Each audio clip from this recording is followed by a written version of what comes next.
It is said that history does not merely pass, it echoes. Echoes across dynasties, across centuries, across the vast plains and river valleys of what is now called China. Among those echoes, there is one that continues to resonate more clearly than most. A name spoken by millions daily, not just as an ancient memory, but as a living identity. Han. It is more than a name, it is a symbol. It is the cornerstone of Chinese civilization. The Han Dynasty, though long dissolved into the annals of time, casts a shadow so immense that the people of China still call themselves Han Chinese, their language Hanyu, and their script Hanzi. But how did this eternal empire come to be? How did it survive and evolve in the minds of billions, long after its emperors turned to dust? To understand the magnitude of the Han, one must return to the beginning. Not just the birth of the dynasty, but the death throes of the world that preceded it. Before the Han, there was fire, there was chaos, and there was the unrelenting weight of tyranny that crushed a once unified China under the iron boot of the Qin. The collapse of that short-lived empire tore open the land, unleashing rebellion, warlords, and endless struggle. And in the middle of it all, a man emerged. A man not born into nobility or raised with the destiny of emperors, but a man who would seize the mandate of heaven from the wreckage of ruin and, forge an empire to outlast millennia. This is the story of Liu Bang, of generals and scholars, of philosophers and traitors, of expansion, revolution, corruption, and, brilliance. This is the story of the Han. The fall of Qin and rise of Han, the collapse of Qin. In the year 221 BCE, the known world trembled beneath the feet of a new colossus. For the first time in its long and war-torn history, the many warring states of China had been unified under a single banner.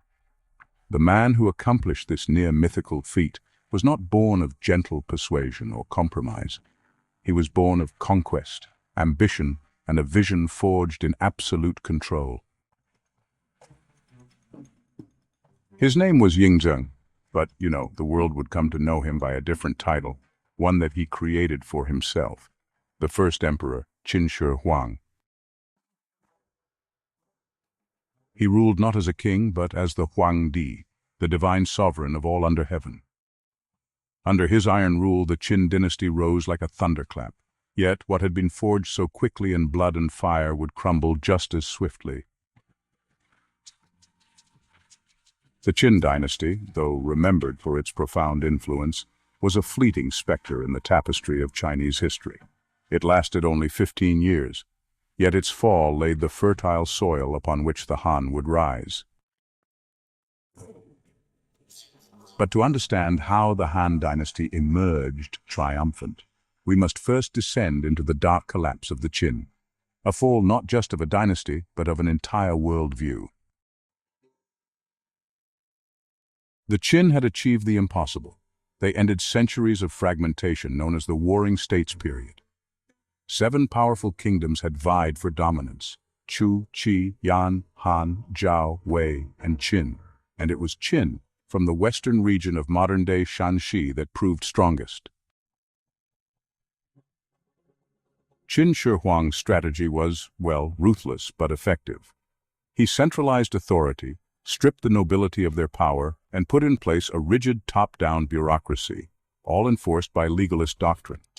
Legalism, you see, unlike the Confucian or Taoist schools, didn't aim for harmony through virtue or nature. It saw human beings as selfish and dangerous. Only strict laws, harsh punishments, and a powerful ruler could, in their view, keep order. So, Qin Shi Huang ruled with brutal efficiency.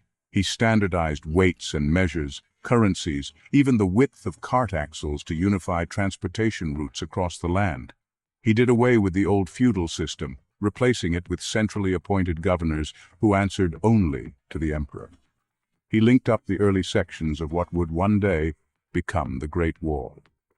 Roads were ordered to span the empire, and a unified script was created so that really all under heaven might write and record with one voice. But, there was a price. The sheer speed at which these reforms and massive projects were rolled out placed an unbearable burden on the people. Massive state projects needed mass mobilization, and hundreds of thousands were conscripted to labor on roads, palaces, canals, and fortifications. Farmers were taken from their fields, families were broken apart, and resources were just drained away. Over time, admiration slowly turned into fear, and that fear, well, it eventually became resentment. In 210 BCE, the first emperor died, while on an imperial tour through the eastern regions of his empire. His death was kept secret for several weeks by his prime minister, Li Si, and the eunuch, Zhao Gao, as they feared the outbreak of chaos. But chaos would come no matter how hard they tried to keep it at bay. Instead of letting the crown prince, Fusu, a more moderate and respected heir, take the throne, Zhao Gao and Li Si schemed up a false decree, ordering Fusu to commit suicide. With Fusu gone, the weaker son, Hu Hai, was put on the throne, taking the name Qin Er-shi, the second emperor. Qin Er-shi was no emperor. He was a puppet, and Zhao Gao, the puppet master. Under Zhao's manipulative influence, paranoia gripped the imperial court. Purges followed. Ministers, generals, scholars, all were executed or dismissed. The legalist machinery of the Qin, once precise and effective, had become a weapon of self-destruction. As famine spread and taxes rose, rebellions ignited like wildfire across the empire. So, the first to rise up was actually just a small group of conscripts who were being sent north to garrison the frontier. Caught by floods and running late on their journey, they were terrified of the brutal punishment that would surely await them. Rather than just accept death, they decided to turn their blades against the state itself. Their leader was Chen Sheng, just a low-ranking officer, really, and his cry was simple but, incredibly powerful. "The king of Chu is not yet dead." That was a nostalgic callback to the former state of Chu, and it rallied thousands to their cause. Now, the rebellion itself failed. Chen Sheng was betrayed and killed in the end. But honestly, it was only the beginning. Other factions followed, especially in the south and east. One man in particular, a former police officer from Pei County, joined the rebellion not as a general, but as a man seeking survival and opportunity. His name was Liu Bang. Liu Bang was a man of modest origins. Born into a farming family in Pei County, in what is now Jiangsu province, he had little formal education, but he possessed charm, pragmatism, and an intuitive understanding of people. Before the chaos of rebellion, Liu Bang had served as a local patrol officer, a minor government post. Legend tells that he once escorted a group of prisoners, many of whom escaped. Rather than run from punishment, Liu Bang freed the rest and joined them. In an era where law was enforced with the sword, such an act was tantamount to treason. But in the eyes of many, it was also an act of rebellion against a cruel and failing regime. As revolt spread, Liu Bang aligned himself with the leaders of the anti-Qin forces. He wasn't the most powerful nor the most experienced, but he had something others lacked: the loyalty of his men, the favor of fortune, and a subtle political instinct.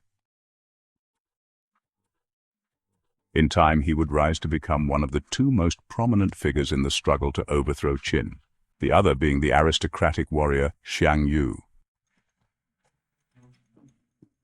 By 207 BCE, Qin's internal decay had reached its climax. Zhao Gao had assassinated Qin Er-shi and placed a puppet ruler, Ziying, on the throne. But it was just too late. The tide of rebellion could no longer be stemmed. Liu Bang moved swiftly. With fewer troops than most of the warlords around him, he advanced on the Qin capital of Xianyang. The city was weak, its armies scattered, its morale absolutely shattered. The last Qin emperor, Ziying, chose not to resist. He surrendered. It was an extraordinary moment. A commoner had taken the imperial capital. The Qin dynasty, the unified empire forged through blood and fear, had fallen. But the story was far from over. Even as Liu Bang entered Xianyang and began to establish order, another force loomed, Xiang Yu, a noble from the former state of Chu and a general with unmatched martial prowess. Xiang Yu did not approve of Liu Bang's control of the capital. He had imagined himself as the hero of the rebellion, the liberator of the empire, and he was not about to let a former patrol officer take the glory. With a massive army, Xiang Yu marched toward the capital. Liu Bang, recognizing he was outmatched militarily, withdrew, but not without securing a promise, a division of territory known as the 18 Kingdoms, where he would rule over a region in the west. But Xiang Yu had no interest in peace. He entered Xianyang not as a ruler, but as a conqueror. What happened next would stain his legacy forever: the destruction of the imperial palaces and the execution of the surrendered Qin nobility. Xianyang was burned, its treasures looted, its people slaughtered. If Liu Bang represented a new future, Xiang Yu embodied the return of the old world: aristocracy, pride, and vengeance. But fate favored the former. The power vacuum left by Qin's collapse had not yet produced a clear successor. Though the dynasty was gone, the question remained: who would rule next? The answer would come not through diplomacy, but war. Liu Bang and Xiang Yu would soon turn from uneasy allies into bitter enemies. Their conflict, known as the Chu-Han contention, would span 5 years, involve countless battles, and determine the next great dynasty of China. And when the dust finally settled, only one man would stand at the pinnacle.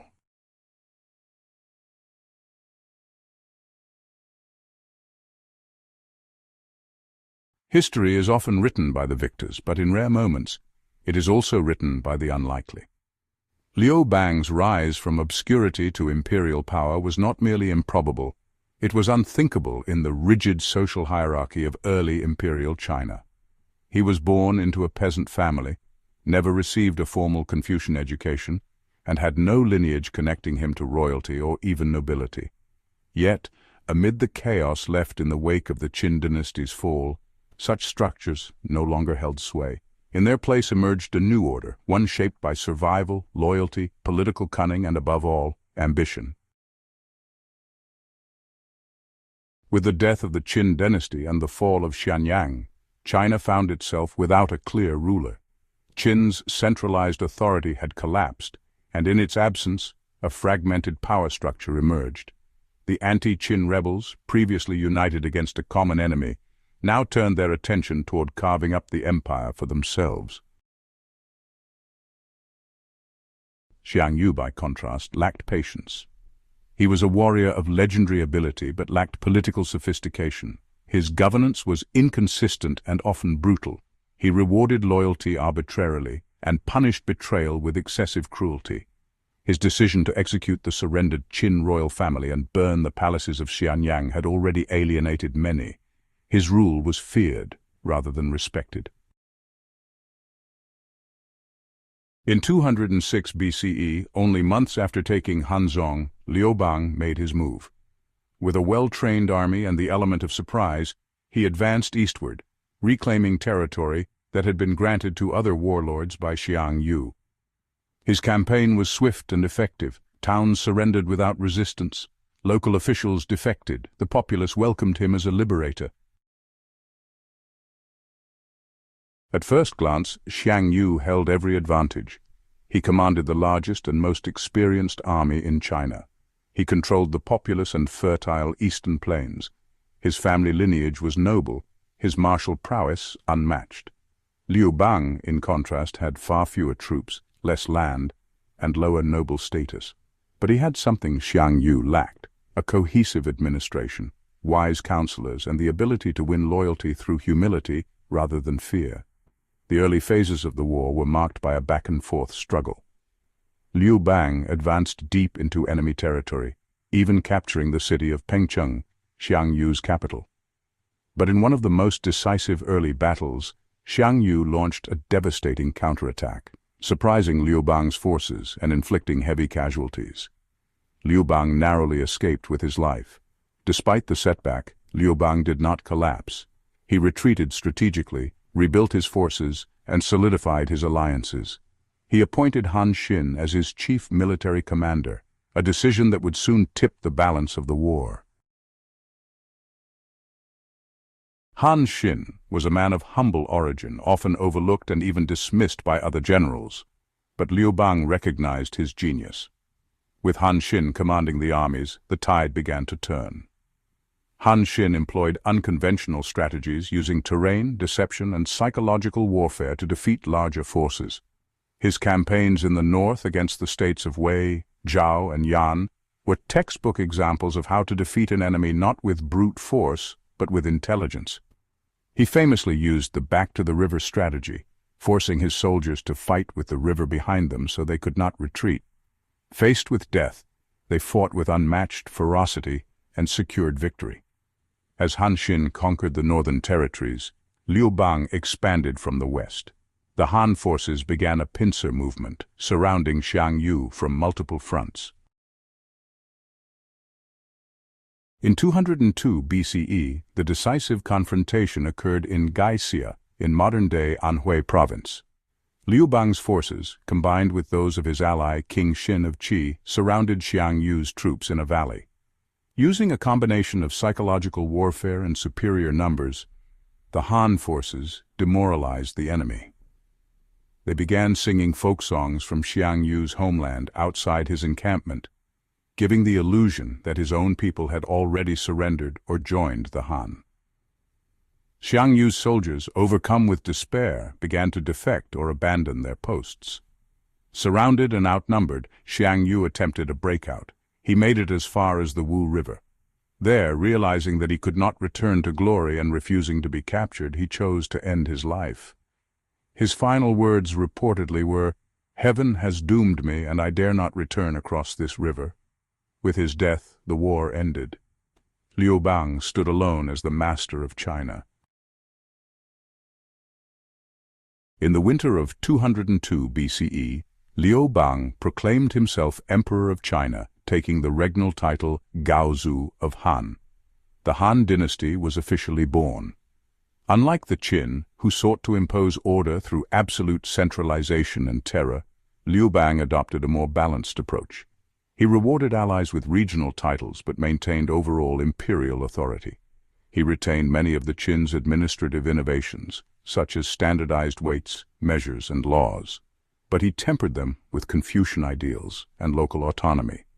The dynasty he founded would last for over 4 centuries and become the cultural foundation of the Chinese people for millennia. But Liu Bang's reign was only the beginning. The challenges of ruling a unified empire, the rivalries within his own court, and the ever-looming threat of external enemies would test the Han like never before.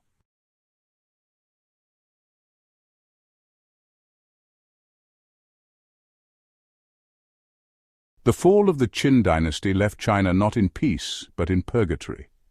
The empire had been overthrown, yet no legitimate successor had risen to claim the heavenly mandate. In that void emerged 2 men, each with the ambition, military strength, and political reach to shape the future of China. One was Xiang Yu, a descendant of nobility, a warrior of unmatched strength, and the man who had dealt the death blow to the Qin. The other was Liu Bang, a commoner with little formal power but growing popular support, charismatic appeal, and a sense for politics rarely seen even in court-trained officials. Their rivalry would escalate into a full-scale civil war, known in history as the Chu-Han contention, lasting from 206 to 202 BCE. It would see shifting alliances, betrayals, brilliant strategy, and devastating battle. And at its end, only one would stand with the mandate of heaven. The other would be left in legend and tragedy. Following the fall of the Qin dynasty, Xiang Yu had emerged as the de facto ruler of China. With Qin's final emperor executed and the capital in ruins, Xiang Yu moved to divide the vast former empire into 18 kingdoms, assigning former rebel generals and warlords as kings of each region. But the plan, though clever in appearance, was deeply flawed in practice. Rather than unite the nation, it sowed mistrust and discontent.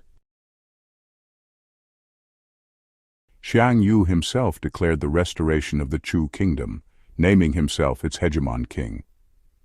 The title lacked the divine connotations of emperor and seemed deliberately temporary. Nonetheless, Xiang Yu's ambitions were clear.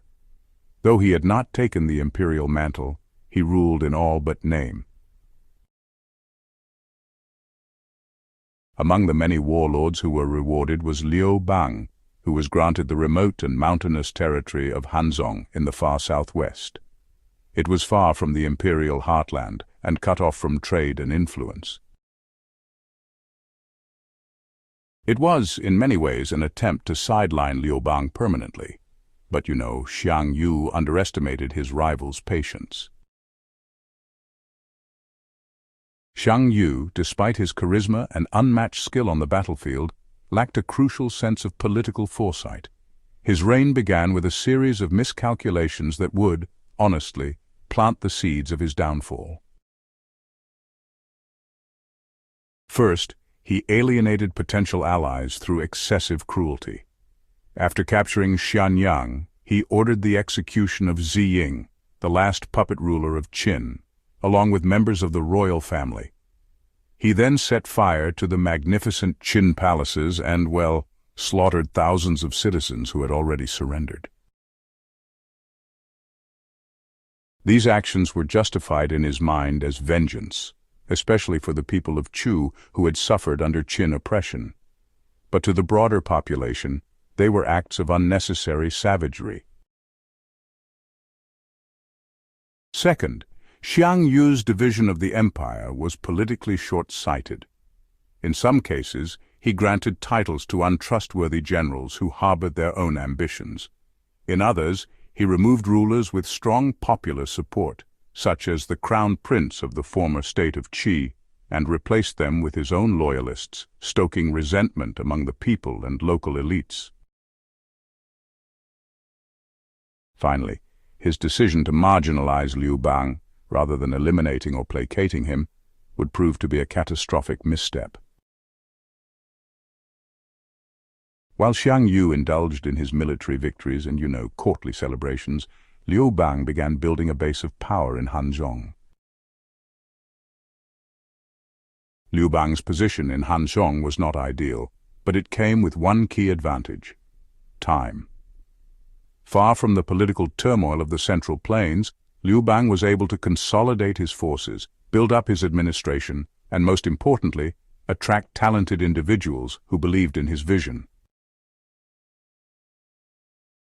Among the most crucial figures in Liu Bang's camp were Zhang Liang, a brilliant strategist and Confucian thinker whose guidance was instrumental in political maneuvering; Xiao He, a former bureaucrat who became Liu Bang's chief administrator and managed logistics with astonishing efficiency; Han Xin, a military genius whose battlefield tactics would come to define the wars to come. His strategies were nothing short of revolutionary, and his legacy continues to echo through the corridors of military history. These men, were not merely servants. They were the intellectual and strategic pillars of Liu Bang's campaign. While Xiang Yu relied heavily on brute force and personal charisma, Liu Bang, on the other hand, built an ecosystem of governance that was both scalable and stable. It was a system designed to endure, to adapt, and to thrive. In 206 BCE, less than a year after being assigned Han Xiong, Liu Bang began to mobilize. He moved eastward, reclaiming territory in Guangdong and Sichuan. Capturing cities with minimal bloodshed, he presented himself not as a conqueror, but as a restorer of order and justice. It was a masterstroke, really, in the art of leadership. His reputation began to grow. By 205 BCE, tensions had erupted into open warfare. Liu Bang, with an alliance of other dissatisfied warlords, launched a surprise campaign and succeeded in capturing Pengcheng, the capital of Xiang Yu's Chu kingdom. It was a stunning development. Xiang Yu had been away in the north, quelling other rebellions, and the loss of Pengcheng was both a symbolic and strategic blow. But, Liu Bang's success was short-lived.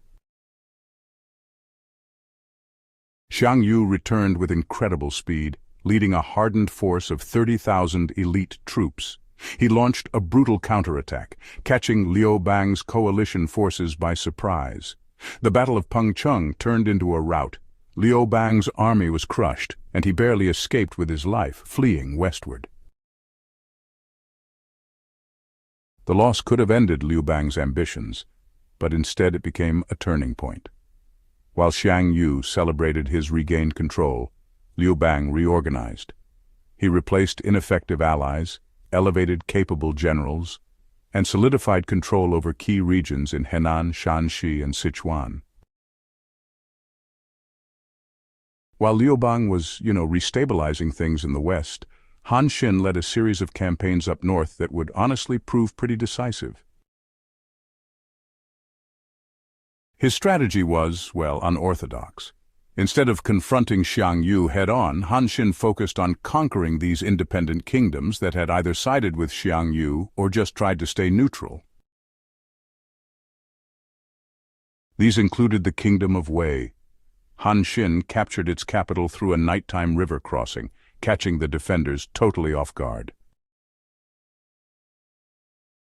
So, the Kingdom of Zhao. Han Xin used this now famous tactic at the Battle of Jingxing. He actually placed his troops with a river at their backs, which, forced them to fight with real desperation. Even though they were outnumbered, they still managed to prevail. Moving on to the Kingdom of Yan, Han Xin managed to convince the ruler to surrender with hardly any resistance at all. That way, he gained territory without any bloodshed. With each victory, Han Xin kept expanding the territory under Liu Bang's control. But more importantly, he cut off Xiang Yu's access to the north, which really limited his ability to draw reinforcements. The northern front was, secured. Han Xin's campaigns didn't just expand Han territory, they also earned Liu Bang some critical legitimacy in the eyes of scholars, officials, and just ordinary folks. Even as battles raged, diplomacy played a crucial role. Liu Bang masterfully deployed envoys, emissaries, and spies to win over wavering lords. He offered amnesty to former Qin officials. He married into influential families, and he spread propaganda portraying Xiang Yu as violent and unpredictable, while presenting himself as a man of moderation and peace. These efforts, they really did bear fruit.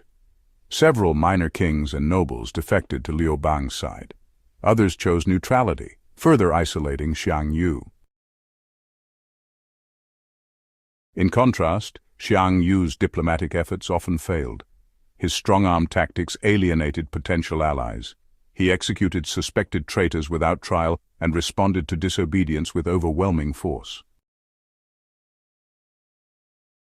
By 203 BCE, it was clear the tide had turned. The decisive moment came in 202 BCE in the small valley of Gaixia.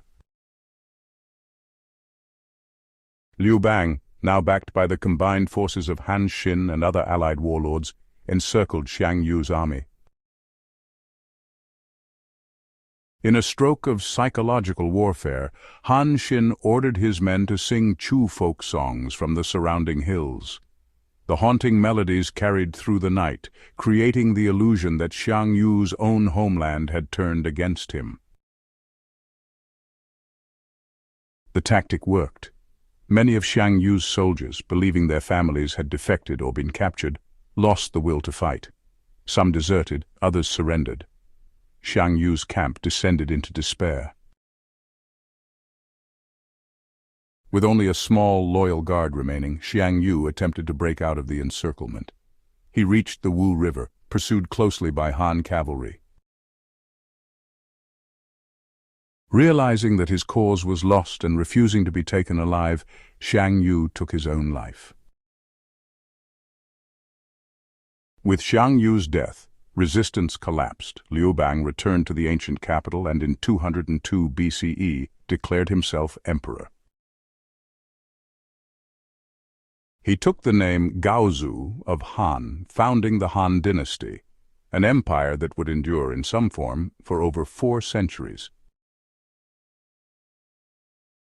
The Chu-Han contention was more than a civil war. It was a crucible that forged the political identity of a new China.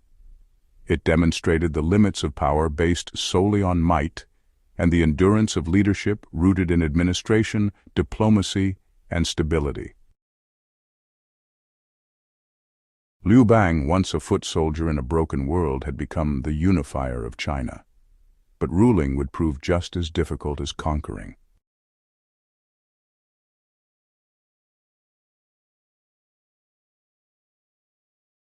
The death of Xiang Yu at the Wu River marked the symbolic and strategic conclusion of the Chu-Han contention.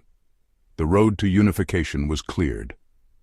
Liu Bang, once a peasant patrol officer from Pei County, now held the fate of China in his hands.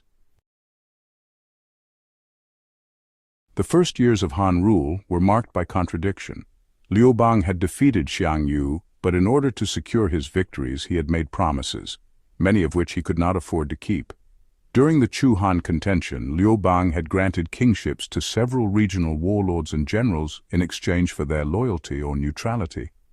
These figures, known as the Yixing Wang, kings of different surnames, controlled large territories as semi-independent rulers.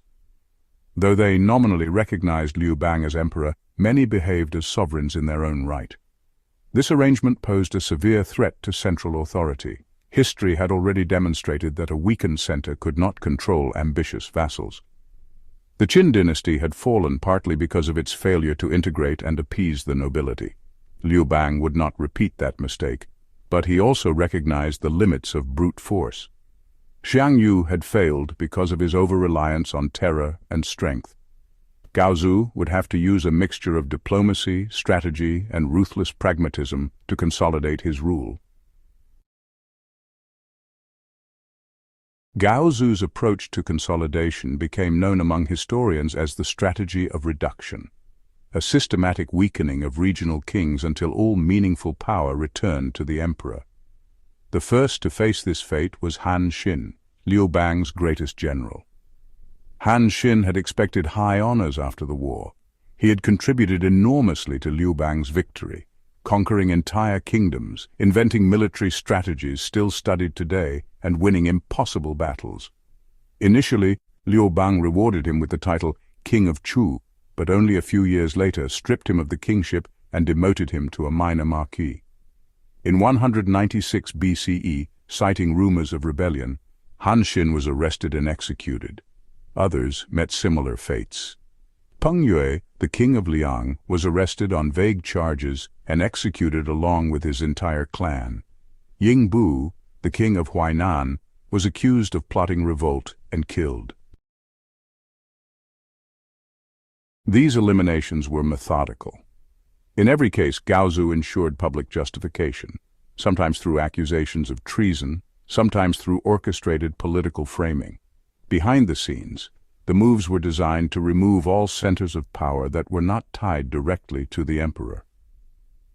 By 196 BCE, all of the different surname kings had either been executed, demoted, or stripped of military power. Their territories were either converted into commanderies governed by imperial officials or granted to same-surname royal relatives, a system known as the Tongjing Wang, or kings of the same surname. This maneuver allowed the imperial family to retain loyalty without diluting centralized power. It was a masterstroke of political engineering. As Liu Bang focused on neutralizing external threats and consolidating the aristocracy, the internal administration was rebuilt largely by one man, Xiao He, Liu Bang's longtime advisor and the first chancellor of the Han. Xiao He was a master bureaucrat. During the early years of the empire, he implemented a series of institutional reforms that would shape Chinese governance for centuries. Revival of the Qin legal system. While the Qin were remembered for tyranny, their administrative system had been effective. Xiao. He adapted their county and commandery system, retaining structure but softening enforcement.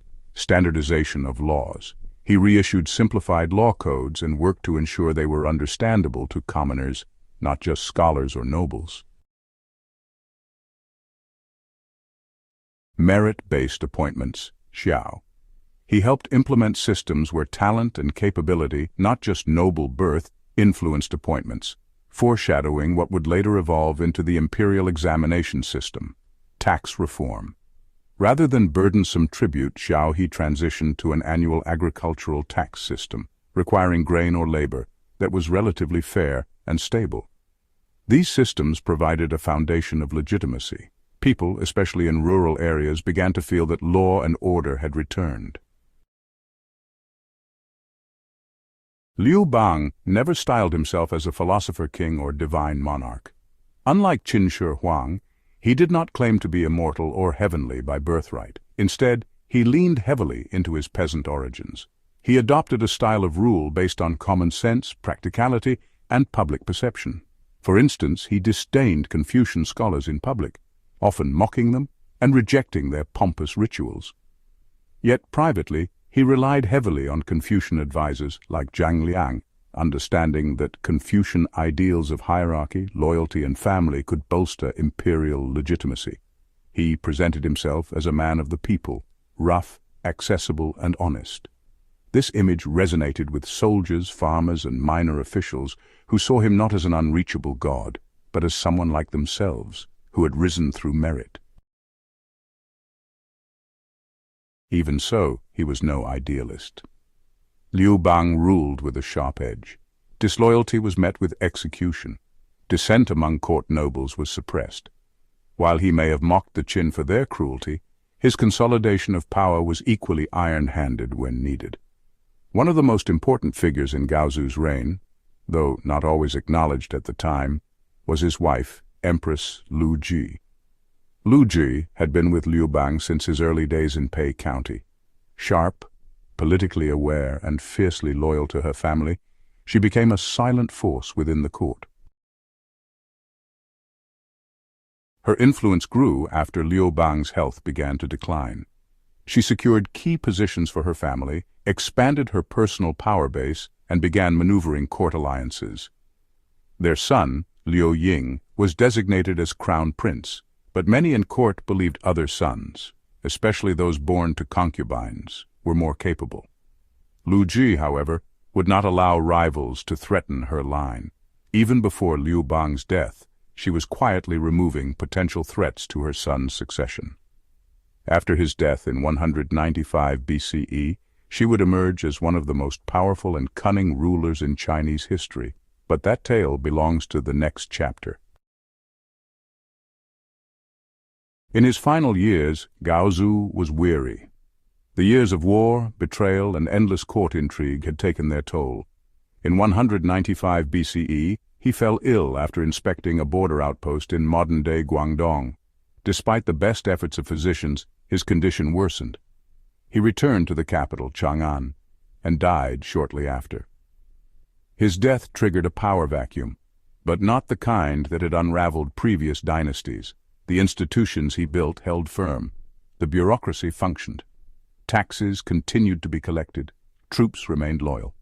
He was buried in Changling, a massive mausoleum in the northern suburbs of modern Xi'an. He left behind an empire forged in war but designed for endurance. His legacy, controversial in his own lifetime, would become revered in later generations. The founding of the Han Empire was not a clean or noble transition. It was soaked in blood, shaped by betrayal, and built upon contradictions. But it worked. Under Gaozu, China transitioned from chaos to coherence. His administration revived the Qin infrastructure without repeating its despotic excesses. He balanced ideology and pragmatism, rule and leniency, tradition and reform. He was not a philosopher like Confucius, not a visionary like Qin Shi Huang, nor a romantic like Xiang Yu. He was simply a survivor, a man who understood people, power, and permanence. His greatest achievement wasn't in victory over Xiang Yu or the creation of the Han Dynasty. It was the fact that it lasted.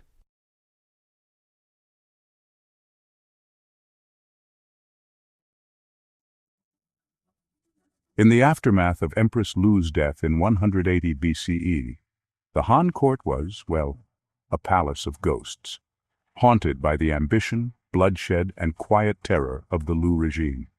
The coup that removed the Lu clan had restored power to the Liu bloodline, but with it came a heavy burden, rebuilding the imperial legitimacy that had been nearly undone.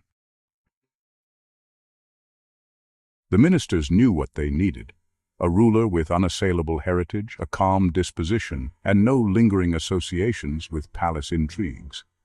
They found that man in Liu Heng, the son of Liu Bang and consort Bo, and a prince who had governed the region of Dai with care, moderation, and honestly an aversion to extravagance. He was summoned to the capital and crowned Emperor Wen of Han. His reign would become a model for all who followed, a period so tranquil and economically sound that later Confucian scholars would look back upon it as the ideal of virtuous governance. As a result, food prices stabilized, grain surpluses increased. With more people able to feed themselves, population growth resumed, reversing years of decline. One of Emperor Wen's boldest moves was to confront the harsh penal codes of the Qin dynasty, many of which had, survived into early Han governance. He reduced the number of crimes punishable by death. He forbade the mutilation punishments that had characterized earlier regimes, such as cutting off noses or amputating limbs. In their place, he instituted fines, exile, or labor service, believing that punishment should correct behavior rather than destroy individuals. He even showed mercy in specific cases of rebellion and treason. Several members of the former Lu clan who had escaped the initial purge were quietly pardoned under his reign, so long as they renounced claims to power.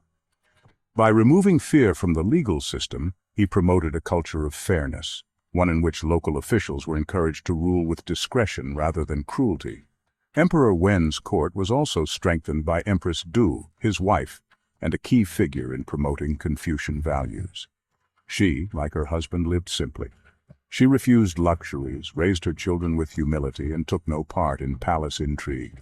Her conduct as empress became the model for future imperial consorts, and she played a crucial role in the education of her son, Liu Qi, who would become Emperor Jing of Han. Liu Qi was raised with the ideals of frugality, justice, and moral leadership. Unlike the sons of previous emperors, he was not pampered or flattered. He studied law, read historical records, and was exposed to debates among scholars about governance and virtue. This created the foundation for a dynasty rooted not in fear or force, but in continuity of moral authority. Though the Han court was at peace internally, the threat of the Xiongnu, a powerful nomadic confederation to the north, remained a constant concern. During Liu Bang's reign, the Han had fought several inconclusive battles against the Xiongnu, resulting in an uneasy Heikin policy, a peace-through-marriage agreement where Han princesses were wed to Xiongnu chieftains in exchange for non-aggression. Emperor Wen maintained this policy. He believed that war with the Xiongnu would drain resources and risk destabilizing the agricultural revival. Though some generals urged a more aggressive approach, one held to the belief that peaceful coexistence, even through appeasement, was preferable to endless warfare. He increased border defenses and stationed trusted governors in frontier territories, but refused to launch invasions. This gave the empire breathing room to grow. Despite the outward calm of the empire, Emperor Wen was aware of the constant threat posed by aristocratic families, especially those descended from Liu Bang's other sons and relatives. Rather than confront them directly, he used a gradualist approach, reducing stipends, increasing central oversight, and rotating officials from the capital into local courts. Over time, this eroded the power of regional kings without sparking civil war. He also appointed commoners and scholars into key positions, breaking the monopoly of noble families on government roles. This expanded the pool of talent and increased the central government's authority. As Emperor Wen aged, his health began to decline. Yet he remained lucid, involved, and deeply concerned with securing a peaceful succession. He oversaw the transition of Crown Prince Liu Qi's responsibilities, gradually involving him in state affairs. He observed the young man's temperament, watched how he dealt with ministers, and ensured that the empire would not suffer another chaotic interregnum. Before his death, in 157 BCE, Emperor Wen issued a final series of proclamations on frugality, urging future emperors to resist the temptations of luxury and expansionism. His funeral was modest by imperial standards. No colossal tomb, no armies buried in clay, just a simple mound and a record of achievements carved into stone. His legacy was already secure. To historians, Emperor Wen represents the archetype of the Confucian sage king, a ruler who governed through virtue, cared for his people, and placed stability above glory. His reign, along with that of his son Emperor Jing, would later be seen as the Wenjing period, an era of peace, prosperity, and restrained governance that allowed the Han to flourish in the century that followed. By creating strong institutions, restoring trust in the monarchy, and embracing moral leadership, Emperor Wen laid the groundwork for the Han Golden Age under his grandson, Emperor Wu.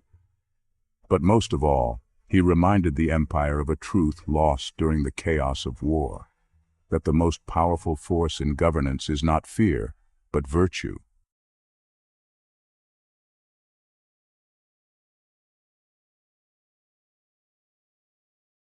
After the death of Emperor Wen in 157 BCE, the throne passed to his eldest son, Liu Qi, who ascended as Emperor Jing of Han.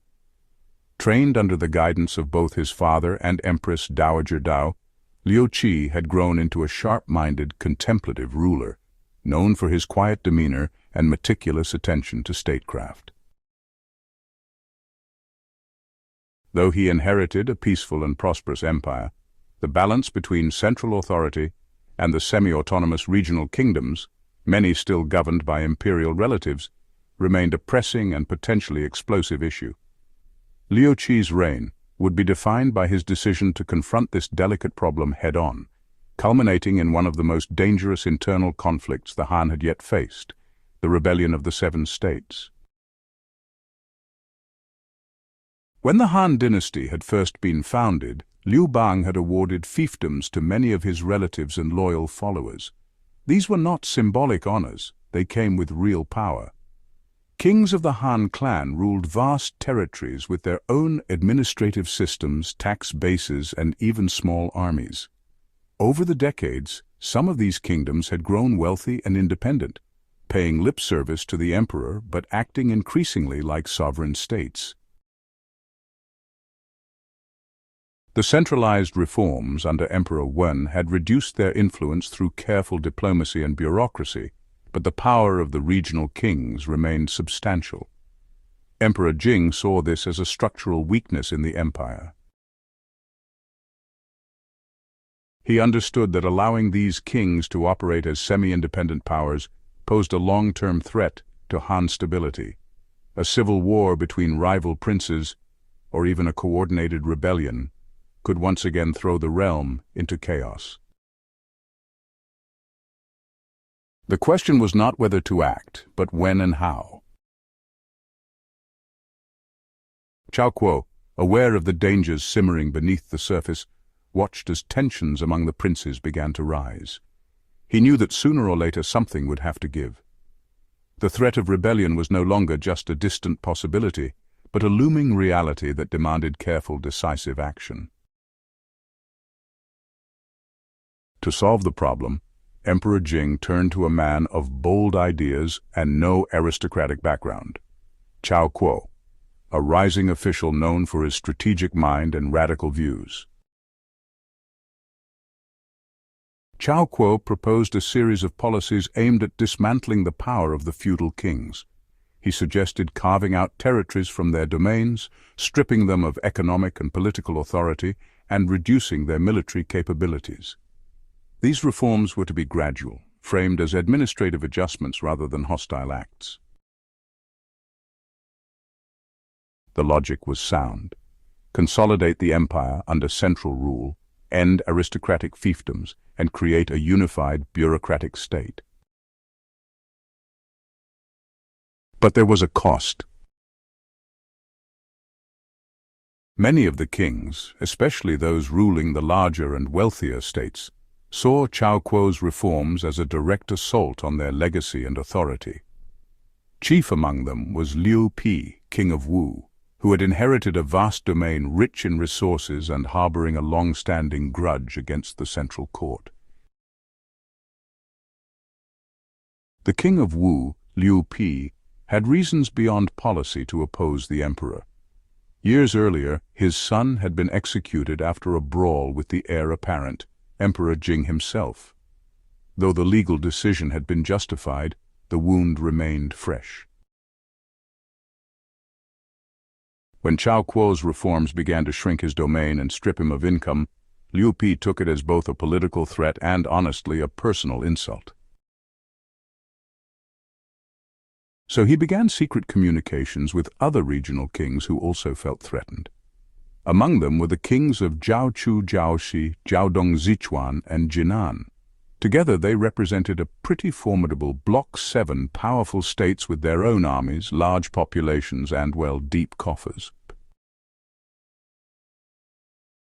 They began to plan a rebellion.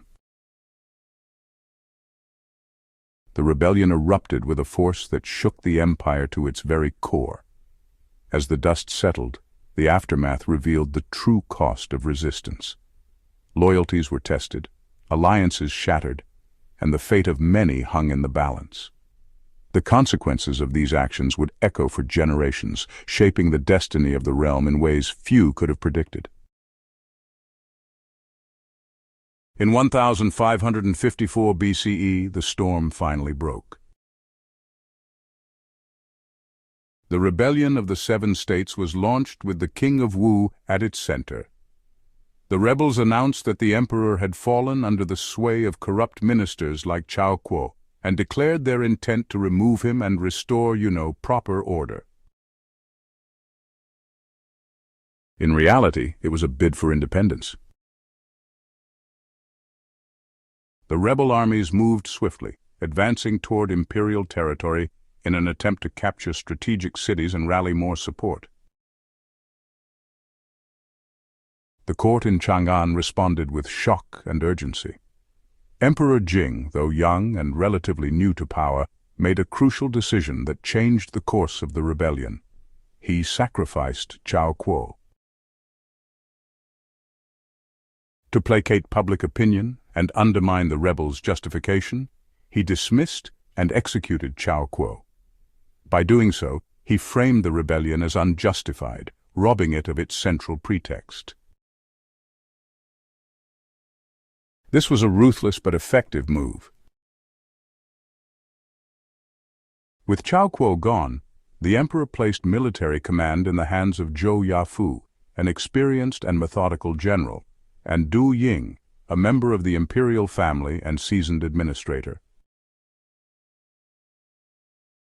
Zhou Yafu was not a flamboyant leader. He avoided grand speeches and showy displays. Instead, he relied on precision, discipline, and supply lines. While the rebel armies relied on rapid movement and loose coordination, Zhou focused on cutting off their logistics, isolating their forces, and waiting for exhaustion to set in. He refused to take bait, even when criticized by his own subordinates for failing to engage directly. His patience paid off. Starved of food and support, the rebel forces began to falter. One by one, the rebel states were defeated. Liu Pi of Wu fled, but was eventually hunted down and killed. The other kings were captured or, forced to commit suicide. The rebellion had lasted only a few months, but its implications were honestly profound and lasting. Emperor Jing's response to the rebellion, it really reshaped the Han Dynasty. His actions strengthened imperial authority and over time reduced the power of the regional kings. This, in turn, laid the groundwork for a more centralized and stable government, you could say, for generations to come. With the rebellion crushed, Emperor Jing moved swiftly to implement what Cao Kuo had begun. The remaining kingdoms were dismantled or drastically reduced. Kings were turned into ceremonial figures with real authority stripped away. From this point forward, the Han Empire was no longer a federation of semi-independent states. It was a unified bureaucratic empire, centrally governed and structurally modern. This centralization marked a turning point in Chinese political history. The idea that local rulers, even those of imperial blood, could challenge the authority of the emperor was now unthinkable. The power of the Liu clan was preserved, but only under the watchful eye of the central government. Having secured the central authority and eliminated internal threats, Emperor Jing turned his focus toward continuity. Like his father, he remained committed to frugality, legal reform, and stability. Though more pragmatic and less idealistic than Emperor Wen, he maintained the same vision: a strong, sustainable state with room for future growth. He ruled for over 16 years, and though his court was not without intrigue, he managed to avoid the civil unrest and factionalism that had plagued earlier reigns. By the end of his life, the empire had grown in both population and productivity. Infrastructure had expanded, Confucian scholars were gaining favor, and a new generation of administrators had emerged, young men who would serve the next emperor, his son, Liu Che. The stage was now set for a profound transformation. With central power secured, internal stability achieved, and economic foundations laid, the Han Dynasty stood poised for greatness. The next ruler would not merely preserve the empire, he would expand it, elevate its culture, and define its legacy for millennia. That ruler was Emperor Wu of Han, whose reign would come to define the high watermark of the dynasty.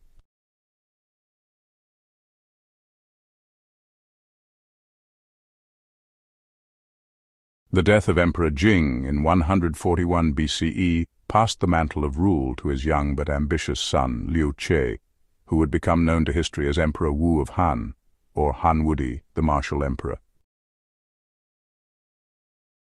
At just 16 years old, Liu Che ascended the throne with the potential for greatness, but under the constraints of a cautious court, still molded by the minimalist philosophies of his father and grandfather. He would not remain restrained for long.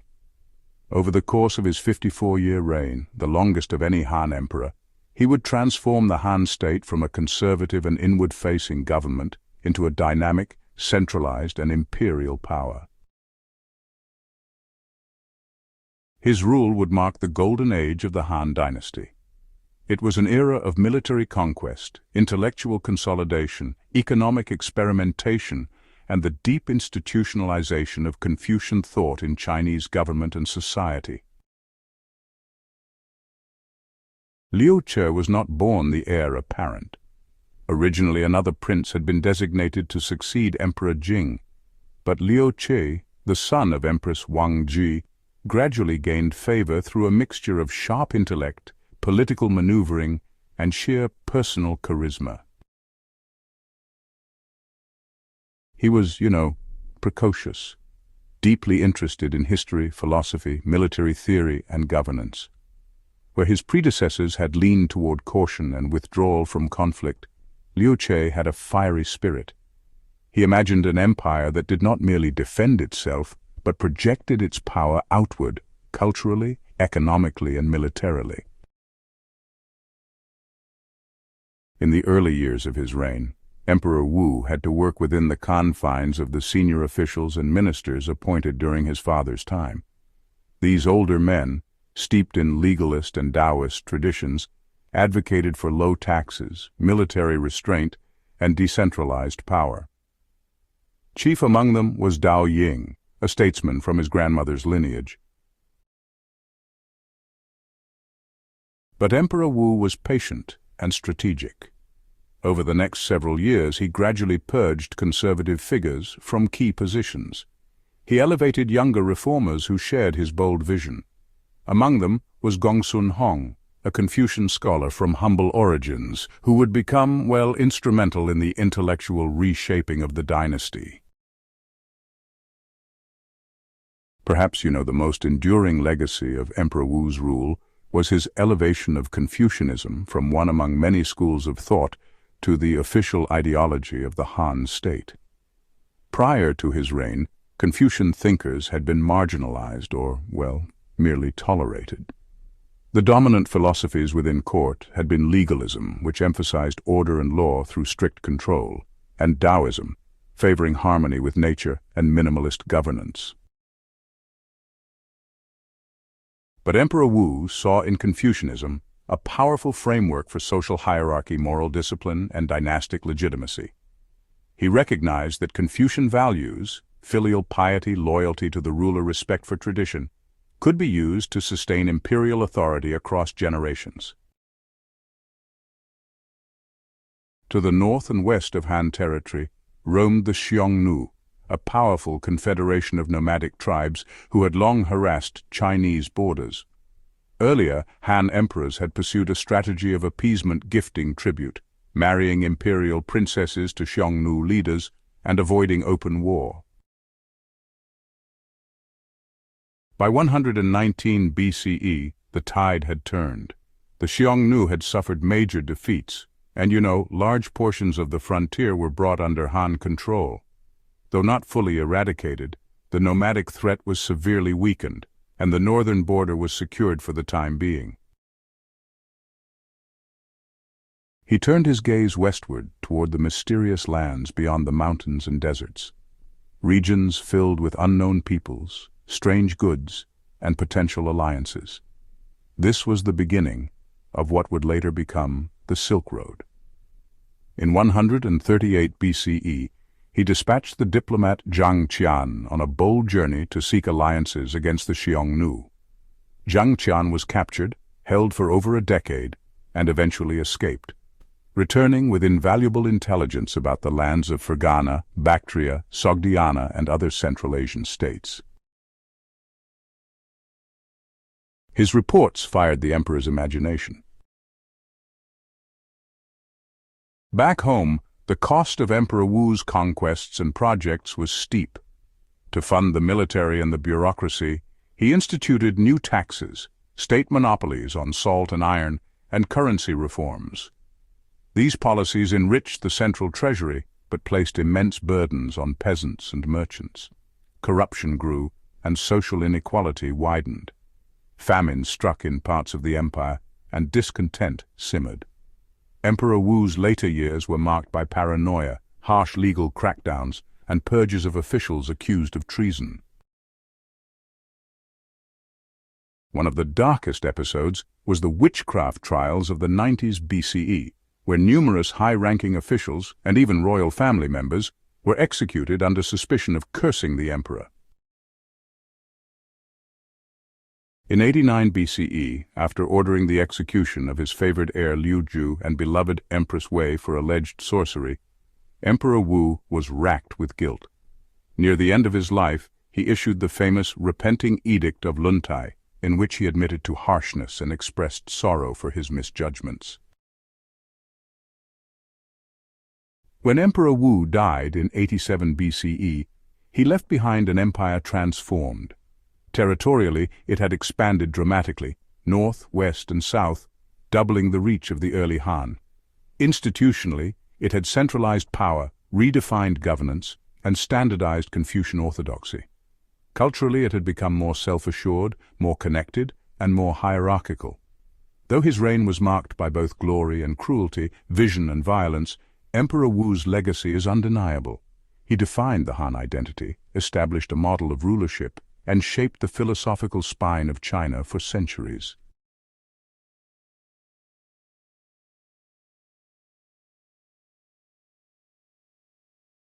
When Emperor Wu of Han passed away in 87 BCE, he left behind a vast empire forged through conquest, innovation, and cultural centralization. But, beneath the gilded surface of glory, cracks had begun to show. His long reign had depleted the treasury, strained the peasantry, and set in motion a climate of fear and suppression. With the death of the martial emperor, the question was no longer just about ruling, but surviving in the power vacuum left behind.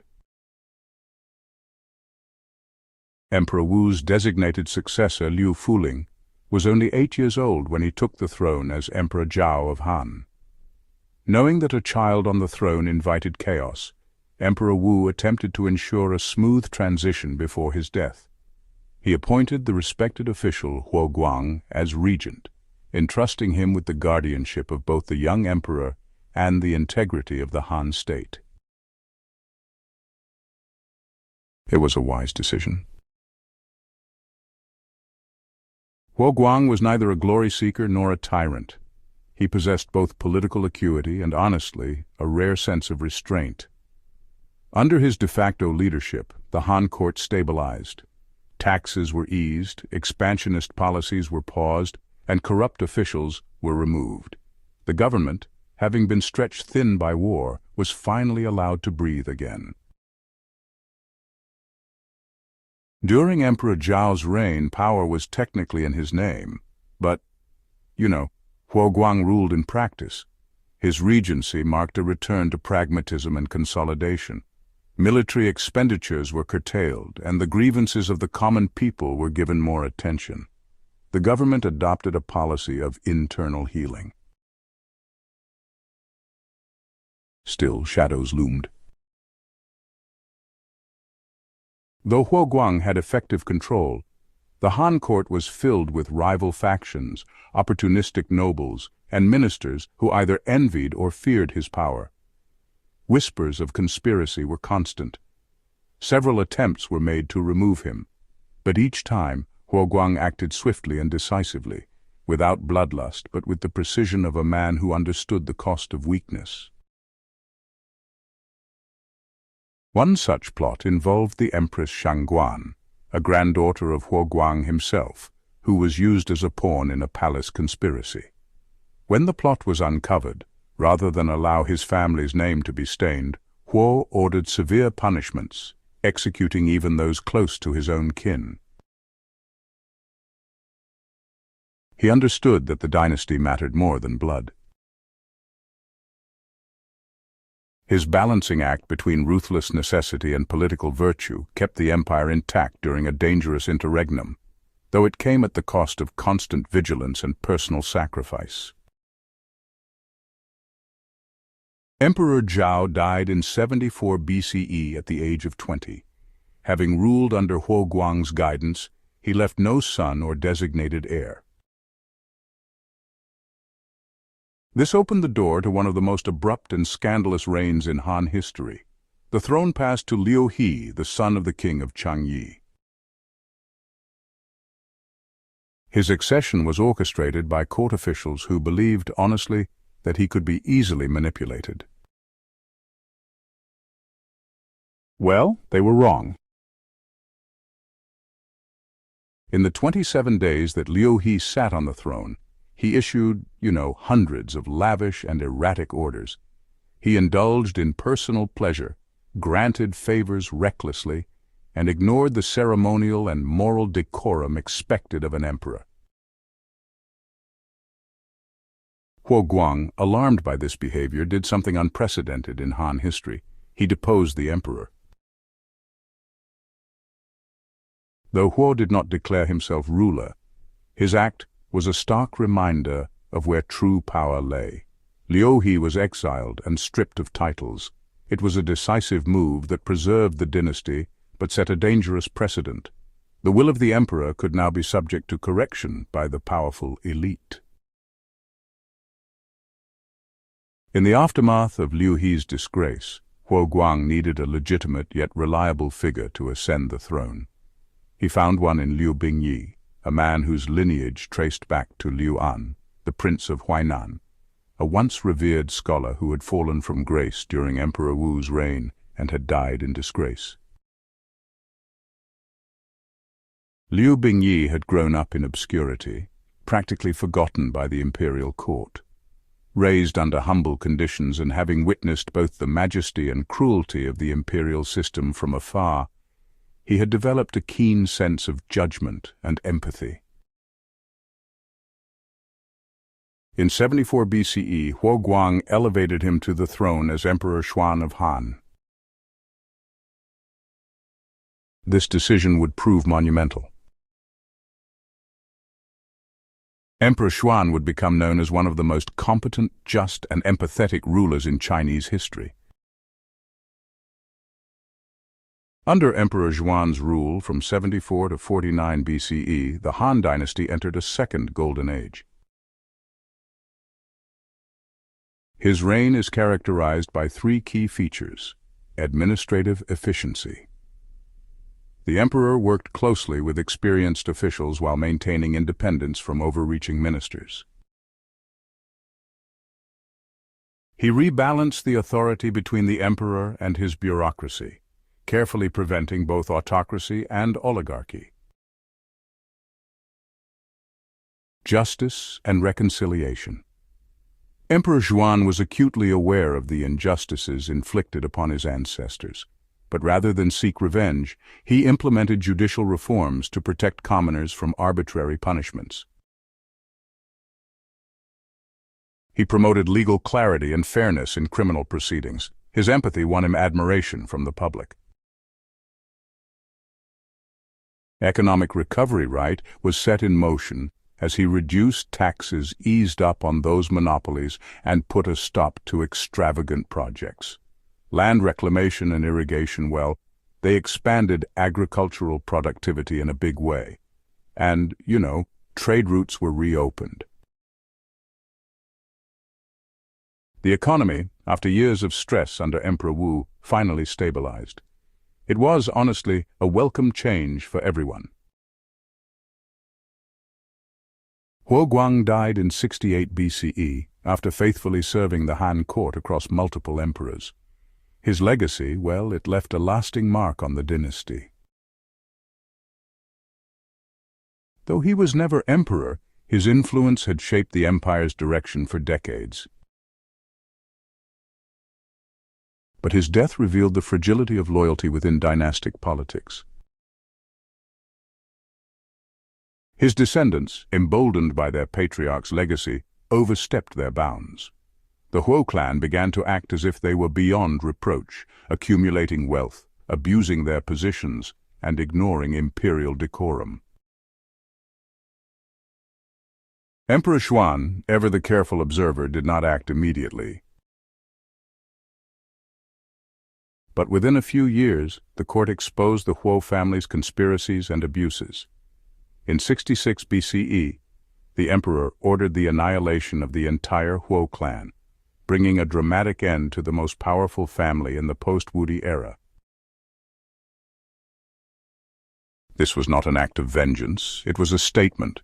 The emperor's virtue did not imply weakness. Emperor Xuan's own succession planning was, pretty cautious. His chosen heir, Liu Shi, became Emperor Yuan upon Xuan's death in 49 BCE. Emperor Yuan inherited a stable and prosperous state, but also, honestly, the seeds of future decline. Where Xuan had been wise and empathetic, Yuan leaned toward indecision. He was more devoted to Confucian scholars than administrators, and, well, more loyal to ritual than reform. His reign saw, a gradual reassertion of court factions, especially among the families of empresses and concubines. Yet the state remained intact. The machinery that had been fine-tuned by Emperor Xuan continued to function. The Han Dynasty still stood strong, though the subtle shift in tone marked the end of an era of maturity and the beginning of aristocratic entanglements that would ultimately threaten imperial coherence. By the close of Emperor Xuan's reign, the Han Empire had, survived a vulnerable child emperor, recovered from economic and military overreach, deposed a disgraceful ruler without losing legitimacy, and reinstituted justice while strengthening central authority. It was a testament to the dynasty's resilience, but also a warning. The structures of power were still, honestly, highly dependent on the morality, discipline, and foresight of just a few key individuals. Without such guardians, even the most glorious dynasty could falter.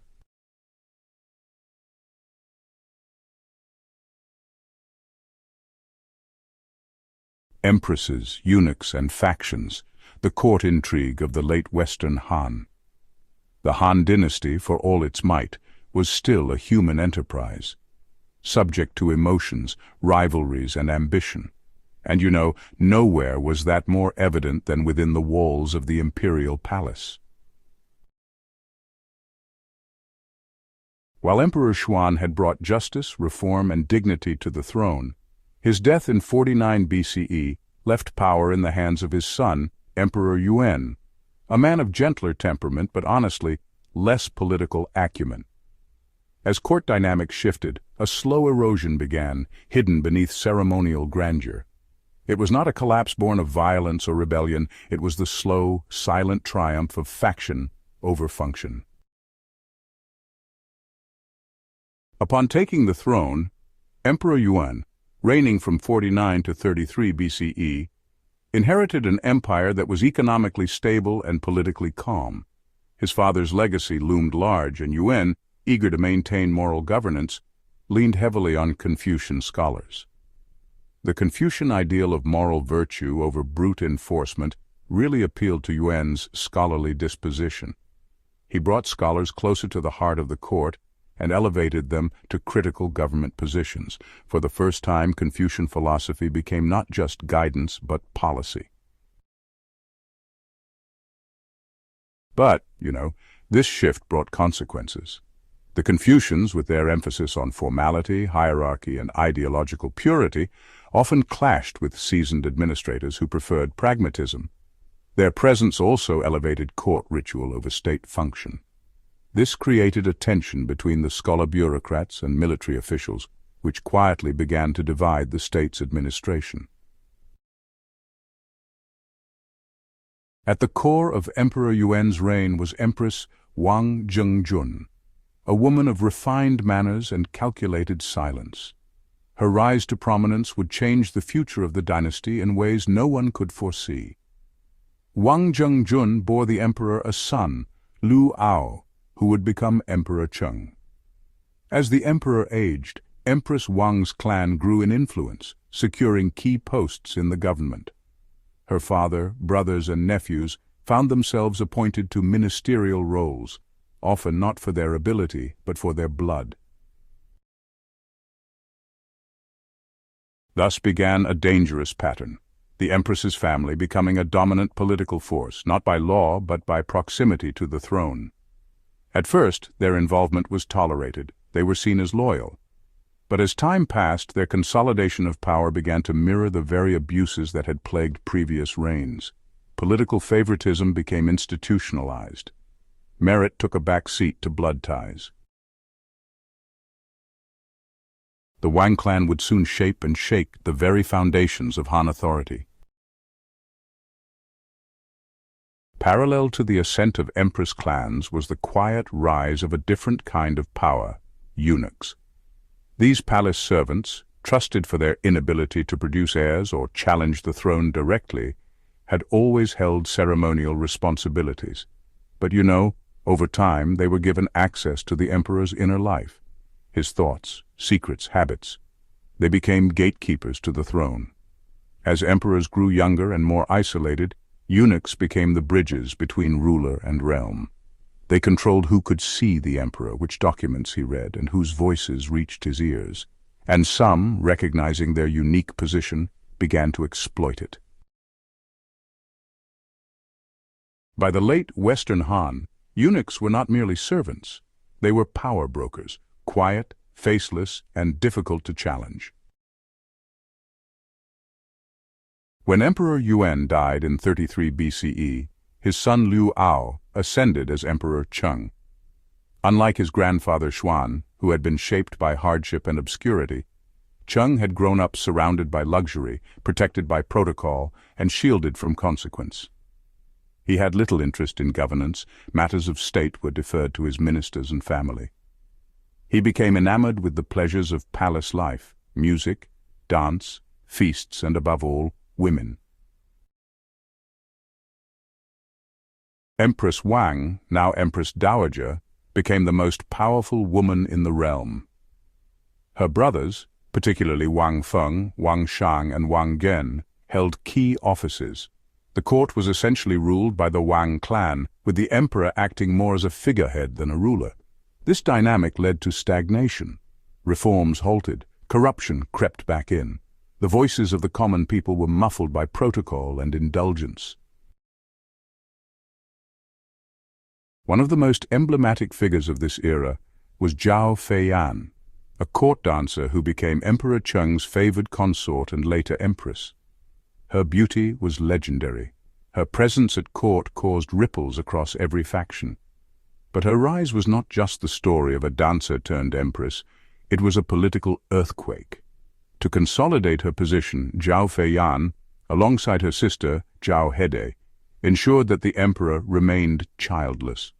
Historical records hint that they orchestrated forced abortions or poisoned pregnancies of rival consorts to prevent the birth of heirs.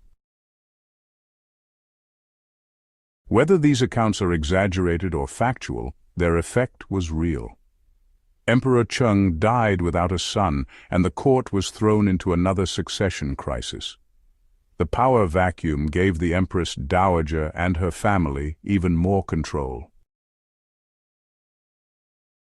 After the death of Emperor Cheng in 7 BCE, the throne passed to Liu Xin, who became known as Emperor Ai. His selection, honestly, was orchestrated by Empress Dowager Wang and her brothers, who figured they could control him just as they had done with Cheng. But Ai had his own ideas and his own favorites. He elevated Dong Xian, a young official who quickly became the emperor's most intimate confidant. The two were so inseparable that Dong Xian was granted unprecedented honors, including control of the imperial guards and a lavish mansion that honestly rivaled the emperor's own. This relationship, as you might imagine, scandalized the court. Eunuchs, ministers, and Confucians alike whispered of impropriety. But more threatening than personal behavior was the political impact. Power shifted from the Wangs to Dong Xian, and with it came resentment, plots, and instability. When Emperor Ai died young in 1 BCE, Dong Xian tried to hold on to power. But lacking the dynasty's blood, he was swiftly forced to commit suicide. The Wang family returned to power once more, backed by the ever-watchful Empress Dowager Wang. In the wake of Emperor Ai's death, the throne passed to a child, Liu Kan, later known as Emperor Ping. He was only 9 years old. This presented a golden opportunity for Empress Dowager Wang's most ambitious relative, her nephew, Wang Mang. Wang Mang had long positioned himself as a virtuous, Confucian-minded servant of the state. He refused lavish titles, praised frugality, and donated to the poor. This carefully curated image of selflessness earned him the admiration of Confucian scholars and common people alike. But behind the modest facade was a calculating strategist. As regent to the young emperor, Wang Mang controlled all levers of power. He began systematically removing rivals. He revised legal codes to reflect ancient rituals. He painted himself as a restorer of old virtue. All the while he cultivated alliances and silenced critics. The Han Dynasty still existed in name, but it was Wang Mang who ruled. By the end of the 1st century BCE, the Western Han Dynasty had changed. Power had shifted from emperors to regents, empresses, eunuchs, and scholar officials. The throne had been occupied by increasingly younger and more passive rulers. The court had devolved into cliques, betrayals, and bloodless coups. Reform had stalled, and landed aristocrats regained power at the expense of the peasantry. And at the center of it all stood a man preparing to do what no official had done before: seize the throne itself. Wang Mang would not merely influence the Han Dynasty, he would end it, if only temporarily.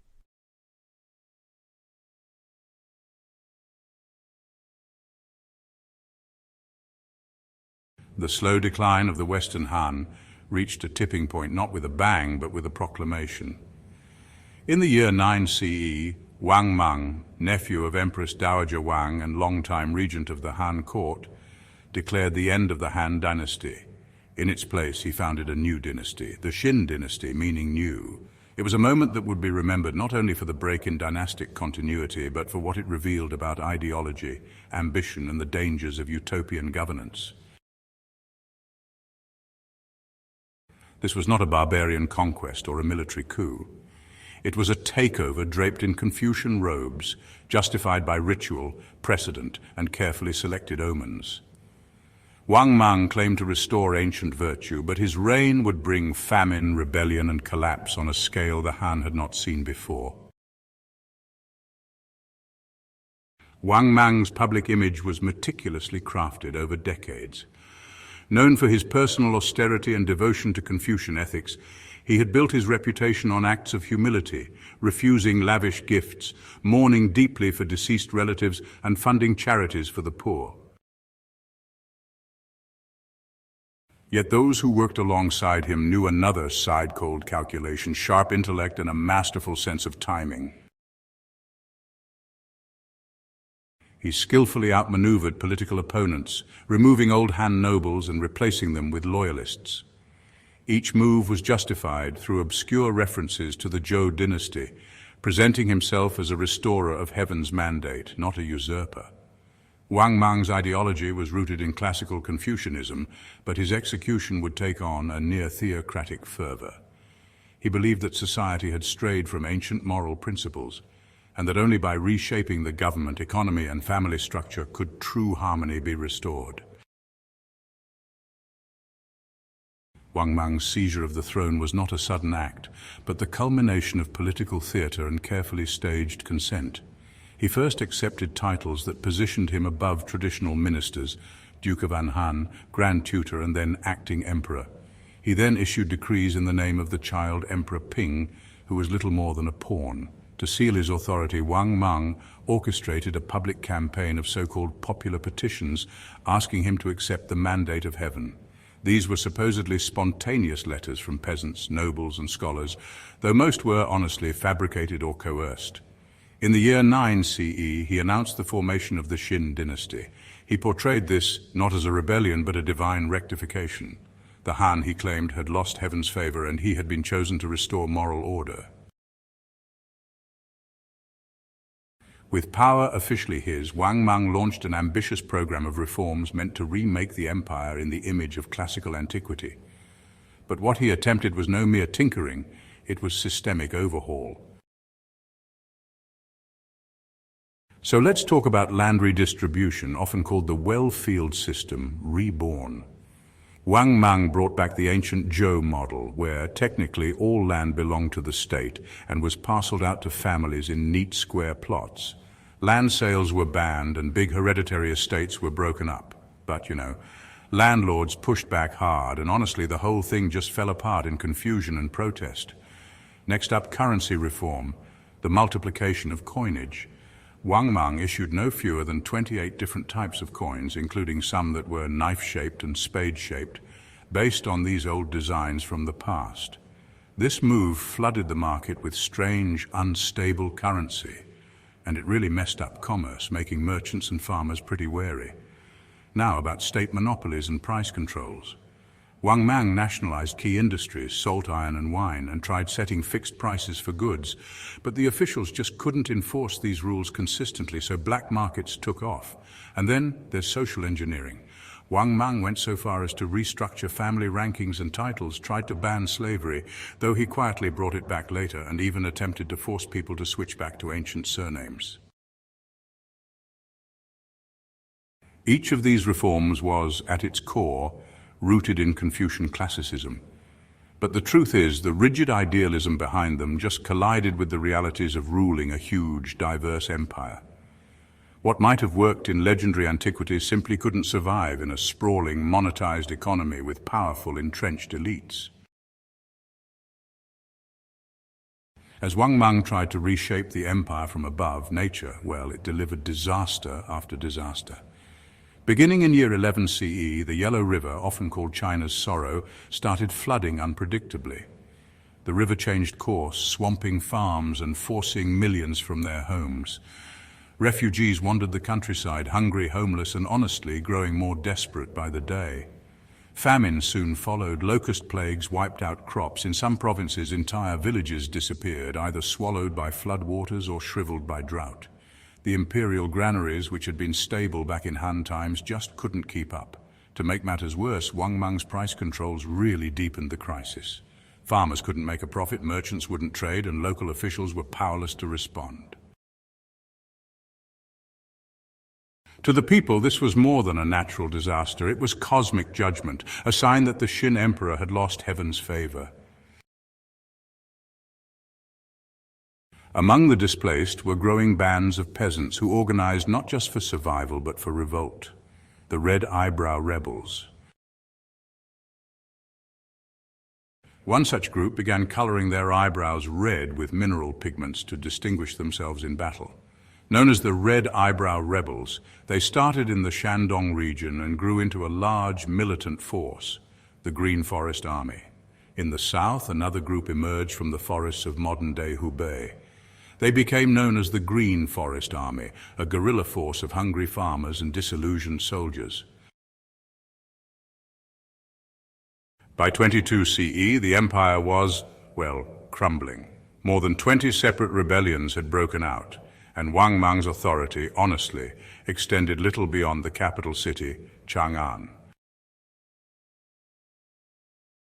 The decisive blow came during the Battle of Kunyang, where a rebel force under Liu Xiu, a distant Han relative, managed to defeat a vastly superior Qin army through clever tactics and, surprise attacks.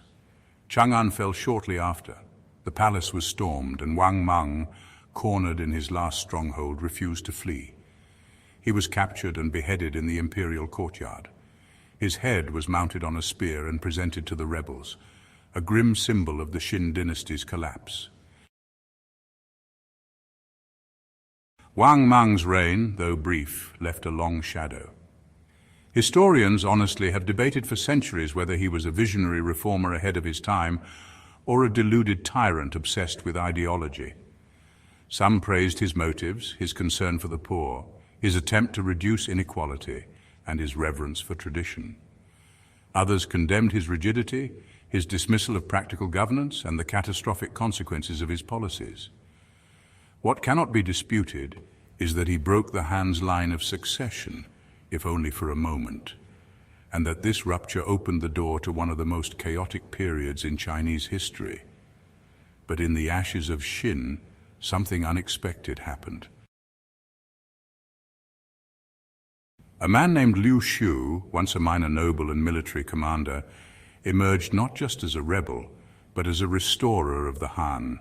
He would become Emperor Guangwu, and under his leadership the Han Dynasty would rise again, stronger, leaner, and more centralized.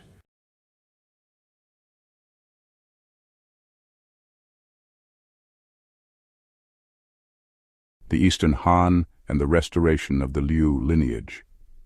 The fall of the Qin dynasty in 23 CE left China fractured and leaderless. The imperial court had collapsed, the countryside was torn by rebellion and famine, and the people yearned for order. Amid this vacuum of authority, the Han Dynasty, written off by many as a relic of the past, was given a second life. That second life began not in a palace or capital, but on muddy roads and battlefields, carried by a man named Liu Shu, a distant descendant of Emperor Jing of the Western Han. Liu Shu would soon become a central figure in the restoration of the dynasty. Liu Shu would later be remembered as Emperor Guangwu, the founder of the Eastern Han Dynasty, and one of the most pragmatic and effective rulers in Chinese history. His rise would not be a meteoric conquest, but a calculated, steady campaign to rebuild the dynasty, stone by stone, province by province. The return of a Han prince. Liu Shu's early life was unremarkable by imperial standards. Born into a minor noble family in Nanyang Commandery, he was educated, loyal to Confucian ideals, and known for his calm demeanor.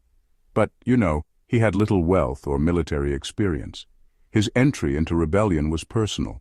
His older brother, Liu Yan, was a prominent Han loyalist who joined the Green Forest rebels in the wake of Wang Mang's collapse. Liu Shu initially fought alongside his brother, but when Liu Yan was killed in battle, Liu Shu stepped into a leadership role almost by default. What set Liu Shu apart was not charisma or force of arms, but his sense of timing, diplomacy, and moderation.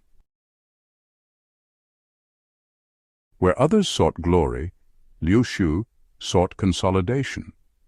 Where others looted, Liu Shu paid for supplies. Where others declared themselves emperors prematurely, Liu Shu simply declared allegiance to the Han, knowing that patience would serve him better than proclamations. Liu Shu's first great test came in 23 CE at the Battle of Kunyang. A Qin army, vastly superior in numbers, laid siege to the town of Kunyang, where a small band of rebels, including Liu Shu, had taken refuge. Rather than hold out or flee, Liu Shu led a daring nighttime raid on the rear of the Qin army. He took advantage of their overconfidence in terrain, attacking supply lines and causing chaos in their command ranks. The Qin army, confused and leaderless, collapsed. The victory electrified the countryside. Suddenly, Liu Shu was not just another rebel. He was a legitimate champion of the Han cause, one who could defeat armies and rally the masses. Restoration and rivalry, multiple claimants to the Han. Following the fall of Chang'an and the death of Wang Mang, multiple Han claimants emerged. Among them was Liu Xuan, a cousin of Liu Shu, who declared himself Gengshi Emperor and attempted to re-establish the dynasty from the ashes. So Liu Shu pledged loyalty to him and was granted military authority. However, it quickly became clear that Gengshi's court was, inept, corrupt, and really quite disconnected from the suffering of the people. While Gengshi occupied palaces and indulged in ceremonies, Liu Shu was out in the provinces, restoring grain shipments, pacifying rebellions, and rebuilding local administrations. As Gengshi's support collapsed due to misrule, Liu Shu's grew through action and discipline. When the Red Eyebrows, a key rebel faction, turned against Gengshi and sacked Chang'an, Liu Shu kept his distance, refusing to engage in power struggles fueled by vengeance. By the year 25 CE, with the dynasty once again thrown into chaos, Liu Shu was proclaimed emperor by his followers. Now this wasn't some bold grab for power. It was really a practical response to the undeniable fact. He was already ruling in all but name. And so, the Eastern Han Dynasty began, with its capital established not in the devastated western city of Chang'an, but in the ancient city of Luoyang. This move really symbolized both continuity and renewal. Unlike founders of new dynasties who rewrote laws and imposed sweeping reforms, Guangwu saw his role as a restorer, not a revolutionizer. His core principles were moderation, meritocracy, and reconstruction. So, he abolished many of Wang Meng's radical policies, but, he did keep some elements of reform that actually worked, like stabilizing grain distribution and strengthening local governance. He really focused first on pacifying the empire's heartland, especially the Central Plains and the Yangtze River Valley. He extended tax relief to devastated regions, pardoned defectors, and reappointed competent Han-era officials who had served under the Xin or rebel governments. His civil service system, though based on Han precedent, became more meritocratic under his rule. And while family connections still mattered, he put more emphasis on ability and experience, especially those who had proven themselves during the chaos. Even as Guangwu secured Luoyang and the central provinces, vast swaths of China remained outside imperial control. Northern China, especially the Shandong region, had become a haven for red eyebrow factions who installed puppet rulers. In Sichuan, warlords declared autonomy. In Guangdong and Guangxi, tribal leaders and displaced officials resisted any central rule. Guangwu's strategy was incremental but relentless. Rather than launching massive campaigns, he relied on regional commanders, many of them his former allies or relatives, who knew their territories and used diplomacy when possible. He often offered surrender terms that included rank and title. His imperial court began issuing edicts of pardon, inviting even former enemies to return to the fold. Yet, when resistance persisted, Guangwu acted decisively. His forces crushed the red eyebrows by 27 CE. The southwest was pacified through a combination of alliances and military deterrence. By 36 CE, the empire was largely reunited under his rule.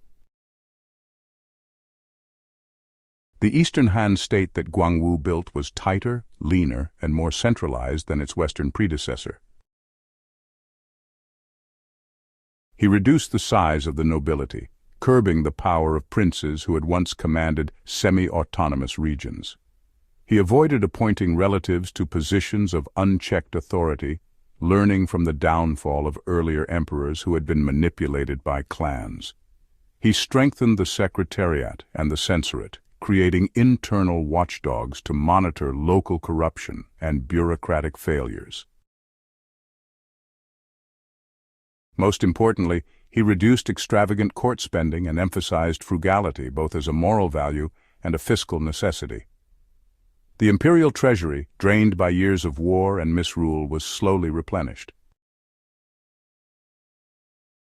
Despite his autocratic power, Guangwu cultivated an image as a people's emperor.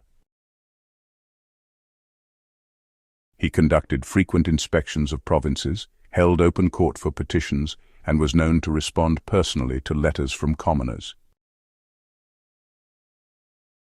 In times of famine or disaster, he waived taxes and mobilized relief efforts. He re-established and expanded the granary system, ensuring that food reserves were available in emergencies. He also revived the Imperial Academy, attracting Confucian scholars who helped refine the official ideology of the Eastern Han. Under his reign, Confucianism became firmly embedded as state orthodoxy. influencing not just administration, but social hierarchy, family structure, and moral education. Guangwu ruled until 57 CE, dying peacefully after over 3 decades on the throne, a rare feat in an era of chaos.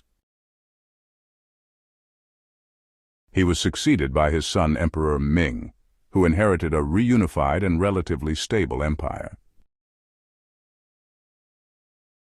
You know, Guangwu's greatest achievement wasn't really his military victories or reforms. Instead, it was his restoration of continuity. In a world that had been totally shattered by usurpation and rebellion, he rebuilt the dynasty not as it was, but as it truly needed to be, flexible, pragmatic, and grounded in Confucian order. His reign is remembered as a real turning point, not just for the Han, but for Chinese civilization as a whole. The Eastern Han would go on to preside over one of the most intellectually vibrant, diplomatically expansive, and administratively sophisticated periods in all of imperial history. But challenges still loomed on the horizon. Eunuch intrigues, external threats, and the ever-present danger of dynastic decline.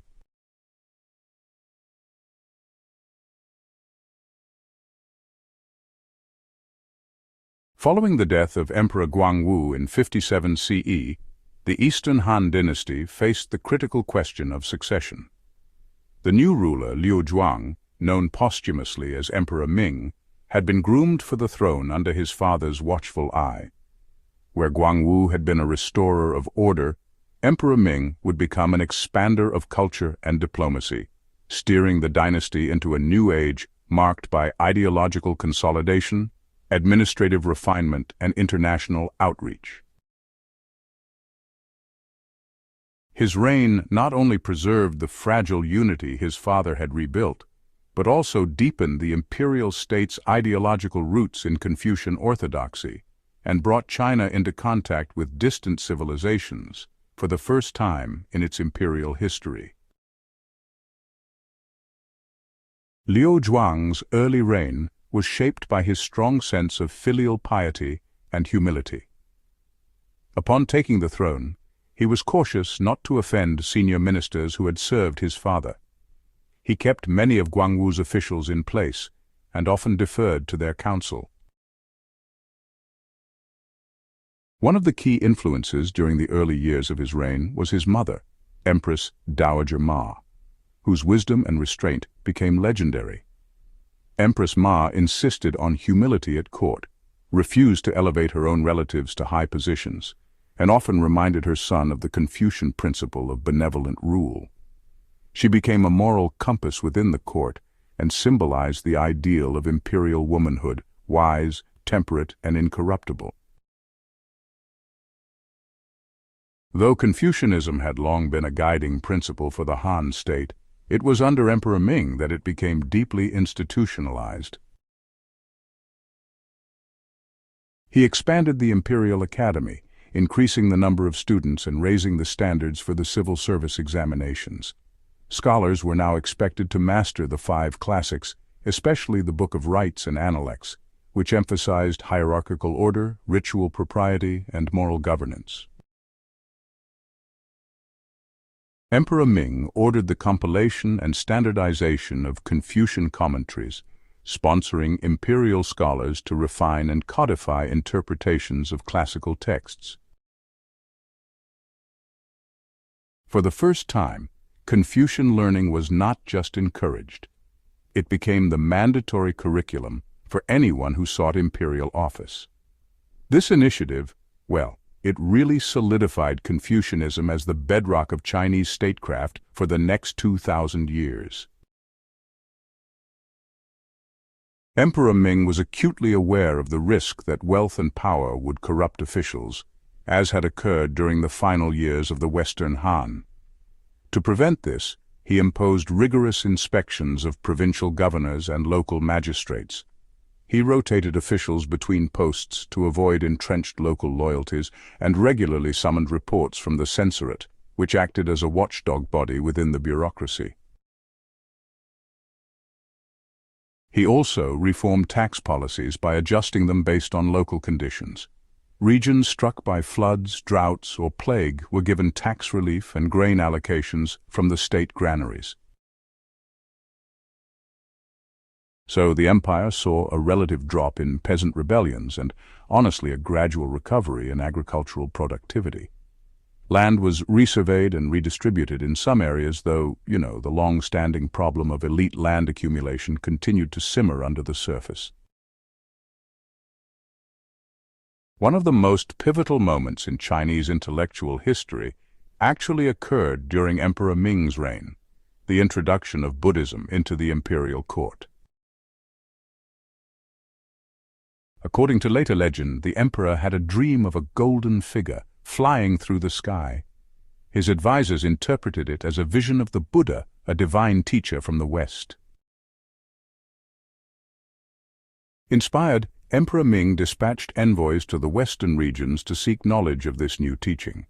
The delegation returned not only with scriptures but also with two Indian monks, Kasyapa Matanga and Dharmaratna. These monks were invited to the White Horse Temple, or Baimasi, which was established in Luoyang as the first official Buddhist temple in China. They began translating scriptures from Sanskrit into classical Chinese. Though still viewed with curiosity and caution by many Confucian scholars, Buddhism began to take root, especially among scholars disillusioned with the rigidity of Confucian hierarchies and among ordinary people seeking salvation from suffering. While Emperor Ming's reign is, mostly remembered for its cultural achievements, his government also presided over a renewed push into the western regions, the areas corresponding to what we now call Xinjiang and Central Asia. The Han court recognized the strategic importance of these territories. Control of the Hexi corridor and the passes into Central Asia meant access to trade, tribute, and, early warning against nomadic incursions. In 73 CE, General Ban Chao was dispatched to secure the western regions. A remarkable diplomat and tactician, Ban Chao not only reasserted Chinese influence over key oasis states like Khotan, Yarkand, and Kucha, but also laid the foundations for formal relations with distant kingdoms to the west. He re-established the protectorate of the western regions, acting both as a military governor and diplomat. Under Ban Chao, Chinese envoys would eventually reach Parthia and even the Roman Empire, initiating the longest overland trade route in world history, the Silk Road. With the military securing the western frontiers, merchants began flowing more freely along the overland routes. Chinese silk, porcelain, and lacquerware made their way westward, while Central Asian horses, Persian silver, Roman glassware, and Indian spices came east. For the first time in recorded history, there was, a cultural and economic corridor connecting China with the Mediterranean world. The implications of this trade were enormous. Chinese elites developed a taste for foreign luxuries, and Buddhist monks as well as Indian scholars, reached China more frequently. New musical instruments, clothing styles, and artistic motifs were introduced to the Chinese court. Though Confucian conservatives worried about the influence of foreign ideas, Emperor Ming tolerated and even encouraged cosmopolitan openness, as long as it did not threaten social order. One of the consistent challenges in Han governance was the management of powerful aristocratic families and the clan politics of the imperial court. Emperor Ming attempted to mitigate this by imposing strict rules on the imperial princes, limiting their military authority and reducing their economic autonomy. While they retained titles and ceremonial roles, real power was concentrated in the central government. The emperor also limited the influence of eunuchs, who had become power brokers in previous regimes. He placed checks on their authority by requiring all edicts from the inner palace to be reviewed by the Secretariat and the Chancellor. However, he made one exception. Ma Yuan, a member of Empress Ma's family, was allowed to command military campaigns in the south. Known for his strict discipline and upright conduct, Ma Yuan led a successful expedition against rebellious tribes in the southwestern frontier, which is, around modern-day Vietnam and Guangxi, securing the border and spreading Han institutions in the region. Emperor Ming died in 75 CE, leaving the throne to his son, Emperor Zhang, who would continue his father's and grandfather's policies for another 2 decades. Historians often describe the reigns of Guangwu, Ming, and Zhang as the 3 reigns of restoration, a rare period of stability and wise governance in imperial Chinese history. Under Emperor Ming, China was not only rebuilt but reimagined. His policies cemented the Han state's ideological framework, extended its international presence, and nurtured a multicultural intellectual atmosphere. Though the dynasty would eventually falter, these decades of thoughtful rule established a legacy that future rulers across dynasties would, quite often, look back on as an ideal.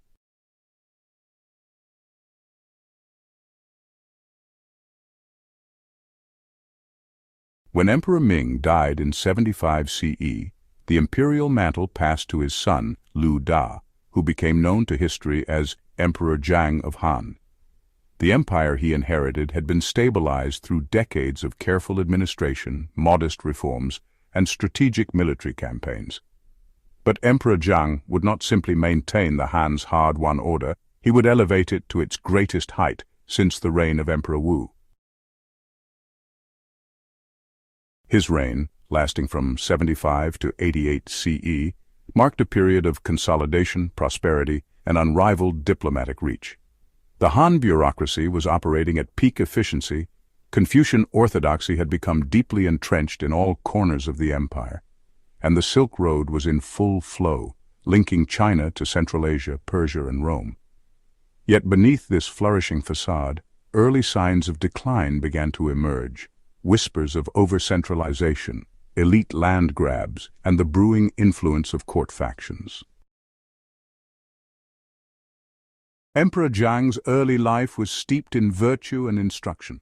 His grandmother, Empress Dowager Ma, continued to play a vital role in the inner court. She advised the young emperor with restraint and clarity, often invoking the Confucian precept that the ruler is the father of the people. She insisted that he attend court early each morning, read the classics daily, and listen carefully to the counsel of his ministers. Despite being born into power, Liu Da's early humility made him unusually receptive to criticism. He would often quote his grandfather Guangwu's words that the higher one stands, the more carefully one must tread. This posture of humility and attentiveness made him well loved among ministers, scholars, and even commoners who saw him as a just ruler. One of Emperor Zhang's first acts was to expand the imperial secretariat, the central administrative organ that coordinated between ministries and reported directly to the emperor. He appointed clean-handed technocrats rather than politically connected aristocrats, setting a precedent that officials must demonstrate both moral and scholarly qualifications before rising to power. Several renowned scholars, such as Liang Song, Lu Zhi, and Zhang Heng, rose to prominence under his patronage. He implemented a new performance evaluation system for provincial officials, using local surveys and audits to determine if administrators were corrupt or abusive. Poor performance could now result in dismissal, exile, or, in extreme cases, public execution. The Confucian principle of ruling through virtue, known as dezheng, wasn't just symbolic. It became an administrative ideal. Compassion, frugality, and diligence, you see, were the values most rewarded, while legalistic harshness was disincentivized in most parts of the empire. By the time of Emperor Zheng's reign, China's population had rebounded from the chaos of Wang Meng's regime and the civil wars of the early 1st century CE. Land surveys conducted in 78 CE estimated more than 55 million people under Han rule, a staggering recovery within just 2 generations. With this population boom came enormous demand for food, infrastructure, and local governance. To meet this need, Emperor Zheng invested heavily in the canal and granary systems. He restored and extended major canals between the Yellow and Huai rivers, ensuring grain shipments could move swiftly in times of regional famine. He also ordered a standardization of agricultural tools and seed distribution in the Central Plains. Experimental stations, run by state-appointed agronomists, tested new plow designs and irrigation techniques, which were disseminated to provinces thereafter. The man who became the imperial court's most valuable foreign affairs agent during this period was none other than General Ban Chao, the same commander who had served Emperor Ming. Under Emperor Zheng, Ban Chao launched a series of campaigns in the western regions, not merely to suppress rebellions, but to establish formal Han protectorates over oasis states and trade cities. He traveled as far west as Samarkand and possibly sent envoys even beyond the Caspian Sea. He brought Central Asian city-states such as Khotan, Kashgar, and Fergana under Chinese influence, forming a web of alliances that enabled unbroken communication along the Silk Road. In the year 97 CE, Ban Chao actually sent out a Chinese envoy named Gan Ying, hoping to reach the Roman Empire, which the Han called Dakin. Now, even though Gan Ying turned back at the Persian Gulf, discouraged really by Parthian intermediaries, the message was pretty clear. Han China was emerging as a global imperial power, fully aware of its place in a much wider world. Among the most brilliant minds to rise under Emperor Zheng was Zhang Heng, a true polymath who would go on to revolutionize Han-era astronomy, mathematics, and engineering. Appointed as chief astronomer and later as palace attendant, Zhang Heng actually devised a water-powered armillary sphere to model the heavens, which really helped the court determine the accurate timing for rituals and agricultural activities. Even more remarkably, he invented the first known seismoscope in 132 CE, though, that was just a bit after Emperor Zheng's time. It was still rooted in the scientific foundation laid during this flourishing era. This instrument could detect distant earthquakes and became a real symbol of the Han's scientific sophistication. Though modest and shy in court, Zhang Heng's genius was nurtured by Emperor Zheng's court, which had created an environment where intellectual pursuit and statecraft worked in tandem. Yet as the state grew more sophisticated, the ambitions of regional aristocratic families also revived. The court's efforts to limit elite land ownership often clashed with local power networks, particularly in regions like Nanyang, Runan, and Hedong, where noble families had operated for generations. Some of these families began stockpiling land by manipulating inheritance laws or pressuring peasant families into debt bondage. While Emperor Zhang issued several edicts forbidding land consolidation, enforcement remained uneven.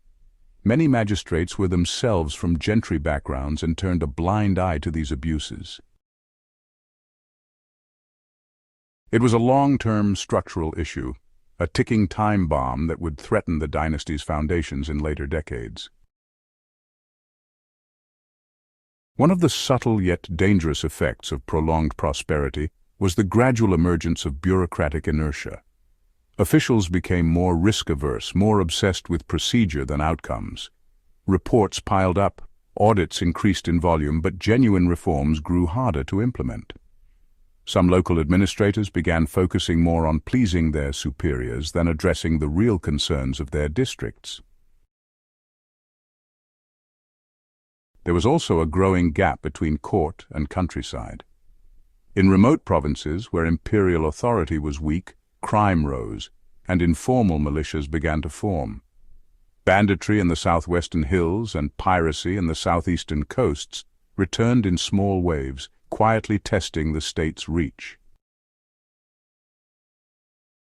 Emperor Zhang's death in 88 CE marked the end of the dynasty's golden generation. His heir, Emperor He, was a child when he came to power, and the court soon fell under the influence of Empress Dowager Du and her powerful clan. This would usher in a new chapter in Han politics, the resurgence of the inner palace and the eunuch faction. While Emperor Zhang had balanced his court with relative harmony, his successors would struggle to manage these growing internal divisions. The empire stood at its height, geographically vast, economically vibrant, and culturally unified, but the cracks in the imperial architecture had begun to form. The path from brilliance to decline was beginning almost imperceptibly.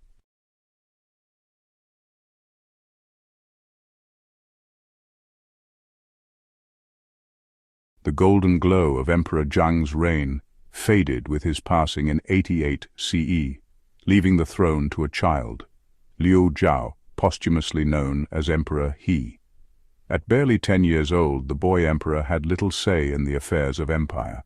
In his name, a struggle for power erupted between the imperial in-laws, the Du clan, and a previously minor faction that would, over the next century, play a catastrophic role in the dynasty's fate, the eunuchs of the inner palace. The balance of governance, once carefully maintained by the likes of Emperors Guangwu and Zhang, began to tilt toward a system corrupted by personal favors, vendettas, and palace manipulation. Though the Han Empire remained outwardly strong, the seeds of decline had taken root. Upon the death of Emperor Zhang, Empress Du, his consort and mother of Liu Zhao, became Empress Dowager. She assumed the regency with the backing of her powerful brothers, Du Xian, Du Du, and Du Gui, who quickly maneuvered into positions of extraordinary influence. The Du clan soon controlled several key posts, including Grand General, Minister of Works, and Palace Attendant. This network of power ensured that all court memorials, military orders, and civil appointments flowed through their hands. They justified their dominance by claiming the need to protect the young emperor from bad influences, a convenient mask for their monopoly on authority. The court became a theater of favoritism and family allegiance. Competent officials were overlooked in favor of relatives and allies of the Du brothers. Reports to the emperor were carefully filtered, and any official who questioned the clan's authority risked demotion, exile, or worse. Yet this period also revealed a recurring structural vulnerability in the Han state, the power vacuum left by child emperors. When imperial minors came to the throne, the empire did not have a formal regency system to prevent private interests from taking over governance. The lack of institutional checks gave rise to unofficial shadow governments, often headed by the emperor's maternal relatives. Amid the tightening grip of the Dao clan, the scholar official class found itself increasingly marginalized. One of the greatest intellectuals of the age, Ban Gu, author of the monumental book of Han, Han Shu, became a victim of the Dao regime. Ban Gu, the brother of General Ban Chao, had served the court faithfully, compiling historical records that preserved the legacy of the early Han rulers. However, his neutrality and dedication to truth made him a threat to the ruling clique. In 92 CE, Ban Gu was accused of colluding with palace eunuchs and plotting to discredit the Du brothers. Though the charges were widely seen as fabricated, Ban Gu was arrested, interrogated, and died in custody, his final manuscript incomplete. His death sent a chilling signal across the bureaucracy. Scholarship would no longer protect a man from court intrigue. The Confucian ideal that virtuous officials should remonstrate against injustice faded, replaced by a grim calculation of survival. During this same period, another force slowly rose in the shadows of the palace, the eunuchs. Traditionally seen as servants, guardians, and confidants within the inner court, eunuchs had long played minor roles in administration, helping maintain the emperor's harem and managing domestic affairs. But with the emperor a child, proximity equaled influence. Eunuchs, who had access to the emperor's person when even ministers did not, became his confidants and informants. Their ability to influence his thinking or withhold information gave them increasing leverage. One such eunuch, Zheng Zhong, gained Emperor He's trust through years of quiet loyalty. Unlike the Du brothers, Zheng did not demand titles or wealth, he merely listened and advised. Over time, the young emperor began to realize the extent of his marginalization and how thoroughly the Dao clan had limited his agency. It was Zheng Zhong who revealed to Emperor He the extent of Du Xian's corruption. False war reports, embezzled funds from military campaigns, and, well, the secret execution of rivals. This opened the emperor's eyes and marked the beginning of a historic reversal of power. In 92 CE, at the age of 17, Emperor He launched a palace coup against the Du family. In secret, he conspired with Zheng Zhong and several loyal guards to seize key military posts overnight. On a predetermined day, Emperor He summoned Du Xian to the palace, where the general was arrested and charged with treason. In swift succession, the entire Du clan was purged. Dozens of family members were exiled or executed. Their estates were confiscated, their titles stripped, and, their allies removed from office. Zheng Zhong, the eunuch who made it all possible, was rewarded with the title of Marquis of Chengyang, a stunning elevation for someone of his background. He was now the first eunuch in Han history to be granted a noble title, and his rise marked a tectonic shift in court politics. No longer servants, eunuchs were now kingmakers. Emperor He, now fully in command, sought to restore the integrity of the imperial court. He purged many of the corrupt officials who had colluded with the Dao clan and promoted several Confucian scholars to high office. New anti-corruption statutes were issued, requiring detailed audits of provincial finances. He also commissioned a census to assess landholdings, suspecting that aristocrats had resumed illicit land expansion. For a few brief years, governance improved. Civil officials were given freer rein to propose reforms. The emperor personally held open court hearings where lower-level administrators could voice grievances. The imperial granaries were stocked, border patrols increased, and a degree of public trust was restored. But beneath the surface, eunuch power continued to grow.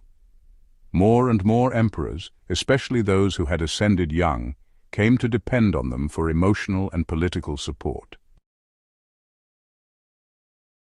Even as Emperor He attempted to balance factions, the court was increasingly caught in a tug-of-war between outer court ministers and inner court eunuchs, a divide that would paralyze the government in later years.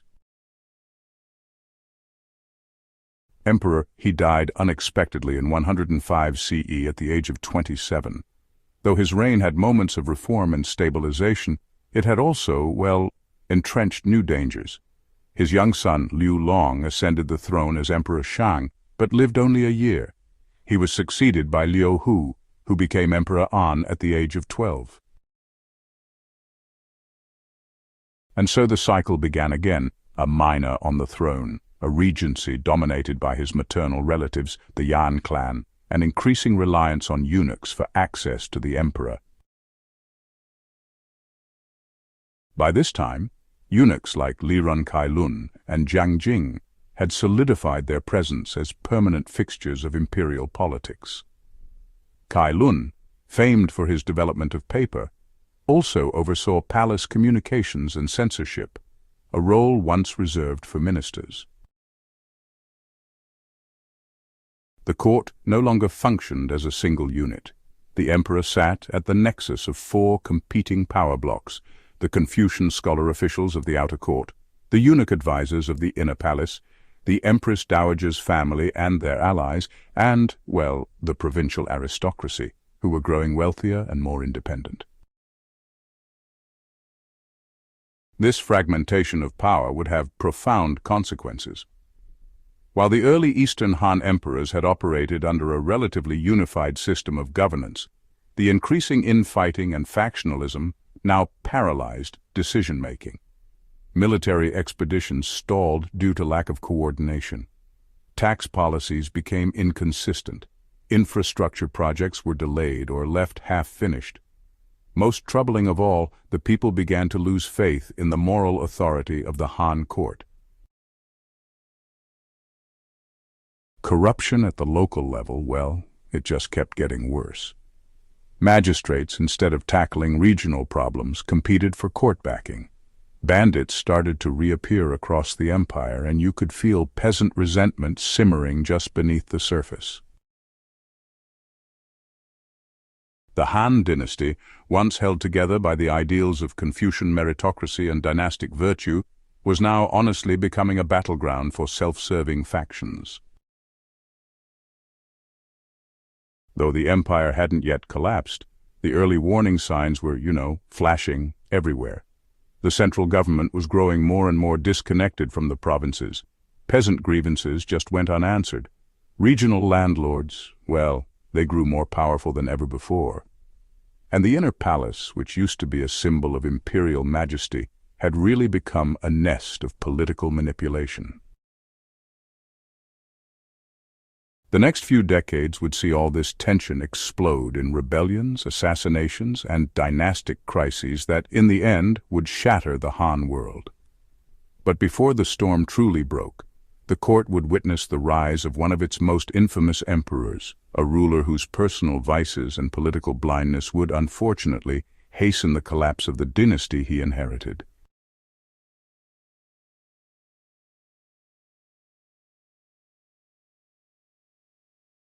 When Emperor An of Han ascended the throne in the year 106 CE, the empire was already entering a stage of subtle yet dangerous decline. The vigor of Emperor Guangwu and the relative stability under Emperor Zhang were fading into memory. Instead, what emerged was a court increasingly suffocated by hidden hands, those of consort clans, dowager empresses, and eunuchs who lurked behind the curtains of silk, whispering decisions into the ears of boy emperors too young or too weak to resist. Empress Dowager Deng was a figure both respected and feared. Intelligent, politically skilled, and mindful of the fragility of dynastic rule, she effectively governed on behalf of the young emperor. She worked tirelessly to maintain order, strengthening frontier defenses, stabilizing agricultural output, and ensuring that Confucian orthodoxy continued to guide the moral compass of the state. Yet, even her presence could not cure the deeper sickness spreading through the Han system. While she embodied Confucian maternal guardianship, her extended family, the Deng clan, benefited enormously from her position.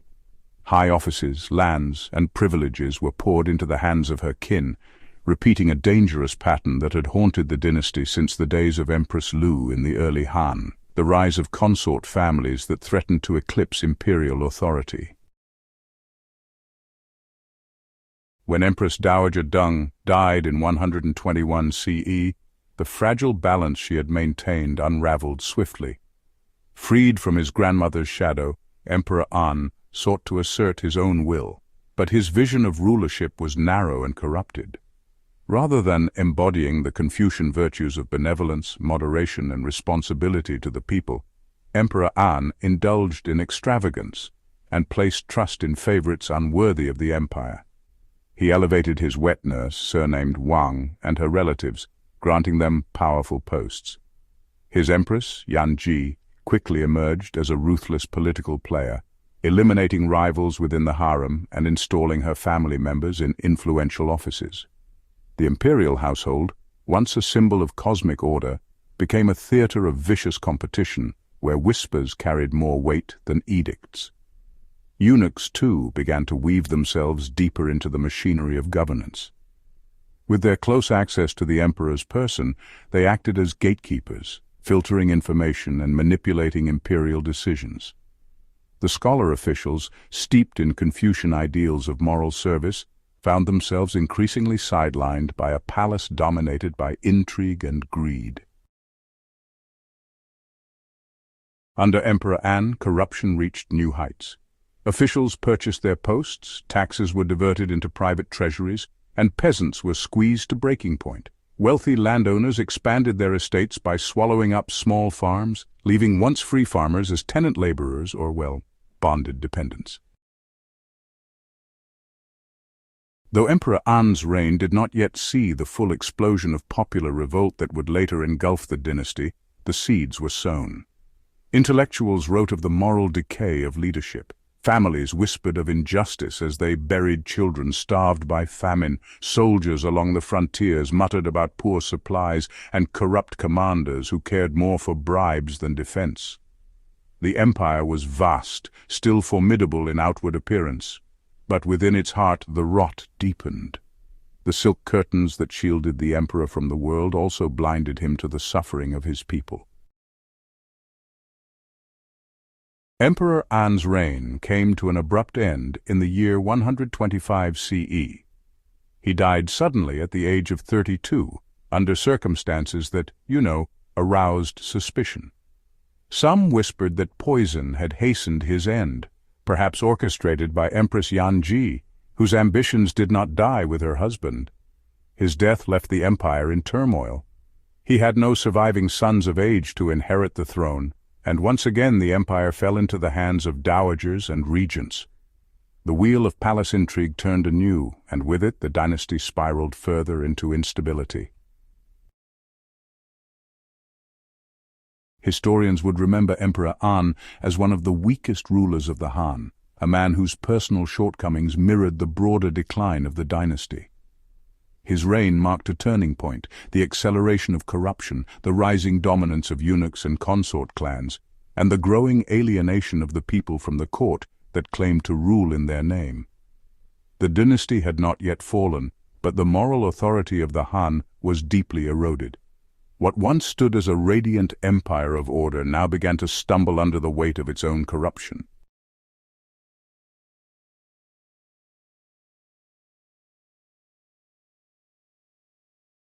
The death of Emperor An in 125 CE left the imperial court in a state of precarious uncertainty. The throne, once meant to embody the mandate of heaven, stood vulnerable to manipulation. In the shadowy corridors of the palace, where whispers traveled faster than decrees, Empress Yanji seized the opportunity to consolidate her authority. Her ambition had not ended with the passing of her husband, it only deepened. Emperor An left behind no son of appropriate age to inherit. This void opened the door to political maneuvering. Empress Yanji, whose grasp on power was steely, sought to maintain control by installing a pliable successor. Her first move was to enthrone Liu Yi, a young boy and distant relative of the emperor. Known posthumously as the Marquis of Beixiang, Liu Yi's reign was but a brief interlude, lasting only a matter of months before his sudden death. His frailty, whether natural or engineered by poison, cleared the way for further plotting. Even after escaping the grip of the Yan clan, Emperor Shun failed to restore vigor to the dynasty. He lacked the strength of character and vision needed to counteract the systemic problems eating away at the empire. Peasants continued to suffer under crushing taxes and corvée labor obligations. Land consolidation by powerful families left countless farmers dispossessed. Banditry plagued the countryside, and officials sent to suppress unrest often exploited the very people they were supposed to protect. On the frontiers, the Xianbei, a rising nomadic confederation, pressed against Han defenses in the north. The empire's military resources were stretched thin, with funds diverted by corrupt officials and supplies often rotting before reaching the soldiers. Confucian scholars recorded their despair in memorials to the throne, warning that heaven's mandate was slipping away. Emperor Shun, however, surrounded by eunuchs and courtiers more interested in self-preservation than reform, remained insulated from these cries. Emperor Shun died in 144 CE at the age of 29, leaving behind a son who was still a child, Liu Bing, enthroned as Emperor Chong. Once again, the cycle repeated. A child emperor, a vulnerable throne, and ambitious figures waiting to seize power from behind the silk curtains. The brief reign of Emperor Chong would only underscore how far the Han had drifted from its early vigor. The empire was still vast, still clothed in the majesty of tradition, but its heart was fragile. The erosion of authority was accelerating, and with it came instability that no single ruler seemed capable of halting. Historians would judge Emperor Shun harshly, not for tyranny or cruelty, but for weakness. His reign exemplified the later Han's crisis of leadership, emperors too young or too indecisive to counterbalance the corrosive influence of court factions. The rise of eunuchs under his rule marked a dangerous shift, one that would dominate the politics of the late 2nd century. His inability to address corruption, land inequality, and military vulnerability meant that the dynasty stumbled ever closer to collapse. The Han still stood, but it was a colossus with feet of clay.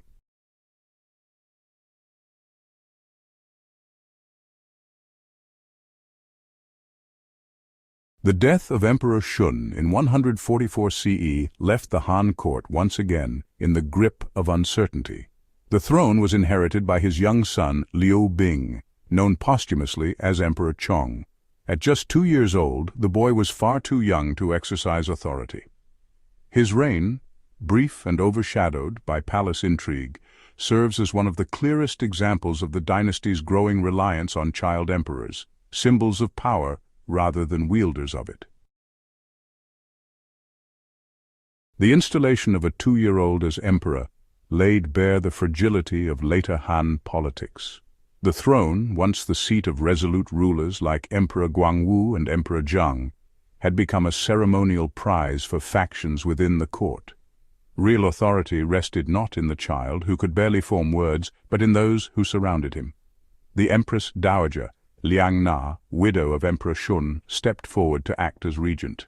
Her position gave the Liang clan, her natal family, tremendous influence. Like the Yan clan before them, the Liang clan saw the enthronement of a child not as a burden, but as an opportunity. They filled key offices with relatives and allies, cementing their dominance, while the emperor remained incapable of asserting himself. Liang Na, though respected for her composure and reputation for virtue, could not govern alone. She leaned heavily on her brothers, particularly Liang Ji, a man whose ambition was matched only by his ruthlessness. Liang Ji quickly rose as the true master of the court. He commanded both the imperial guards and the mechanisms of government, giving him unprecedented power. Ministers who opposed him risked exile or death, while those who cooperated enriched themselves through his patronage. To many observers, it seemed as if the dynasty had traded one overbearing consort family for another. The Yan clan had fallen, but their place was swiftly taken by the Liangs. Beyond the palace walls, the empire's problems, well, they just kept getting worse. Floods along the Yellow River displaced thousands, while poor harvests drove many farmers into destitution. Dispossessed peasants facing hardship fled into the hills or joined bandit bands, leaving villages abandoned and fields untended. Frontier garrisons, underfunded and, honestly, often corruptly managed, struggled to keep order. In the north, the Xianbei tribes continued to raid, while in the southwest, unrest simmered among non-Han peoples who were, well, resentful of Han administrators. Yet, inside the court, attention remained fixed on power struggles. Officials jockeyed for favor with the Liang clan, while the cries of the common people went unheard. The contrast between the suffering countryside and the lavish intrigues of the palace grew ever starker. Emperor Chong's reign lasted only 6 months. In 145 CE, the young boy fell gravely ill.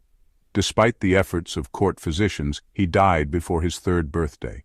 His death sent shockwaves through the court, not because of affection for the child, but because it reignited the question of succession.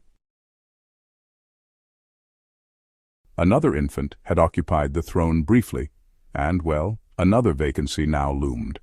An opportunity for factions to reshuffle their positions and extend their power. With Emperor Chong gone, the court turned once again to the sprawling Liu family for a successor. 2 candidates emerged: Liu Xuan, Prince of Qinghe, known for his maturity and promise, and Liu Zuan, a young boy from another branch of the imperial clan. The choice seemed obvious to many. Liu Xuan was intelligent, already an adult, and capable of ruling in his own right. His accession might have restored dignity and stability to the dynasty. But to Liang Ji, the prospect of a strong, independent emperor was unacceptable. Instead, the Liangs chose Liu Zuan, just 7 years old. He was enthroned as Emperor Ji, ensuring that the Liang clan could continue to dominate the court through regency. Though Emperor Chong's reign was brief, it symbolized the deepening weakness of the Han throne. The cycle of child emperors ensured that real power remained with consort families or palace officials. Each time a boy was placed on the throne, the empire's foundations grew weaker, its institutions more compromised, its officials more cynical. To the Confucian scholars of the time, Emperor Chong's reign represented heaven's warning. The mandate of heaven was supposed to rest upon virtuous and capable rulers. What did it mean, then, that infants and toddlers now wore the imperial diadem, unable to govern, while ambitious courtiers exploited their helplessness? The empire, they feared, was sliding further into moral and political decay.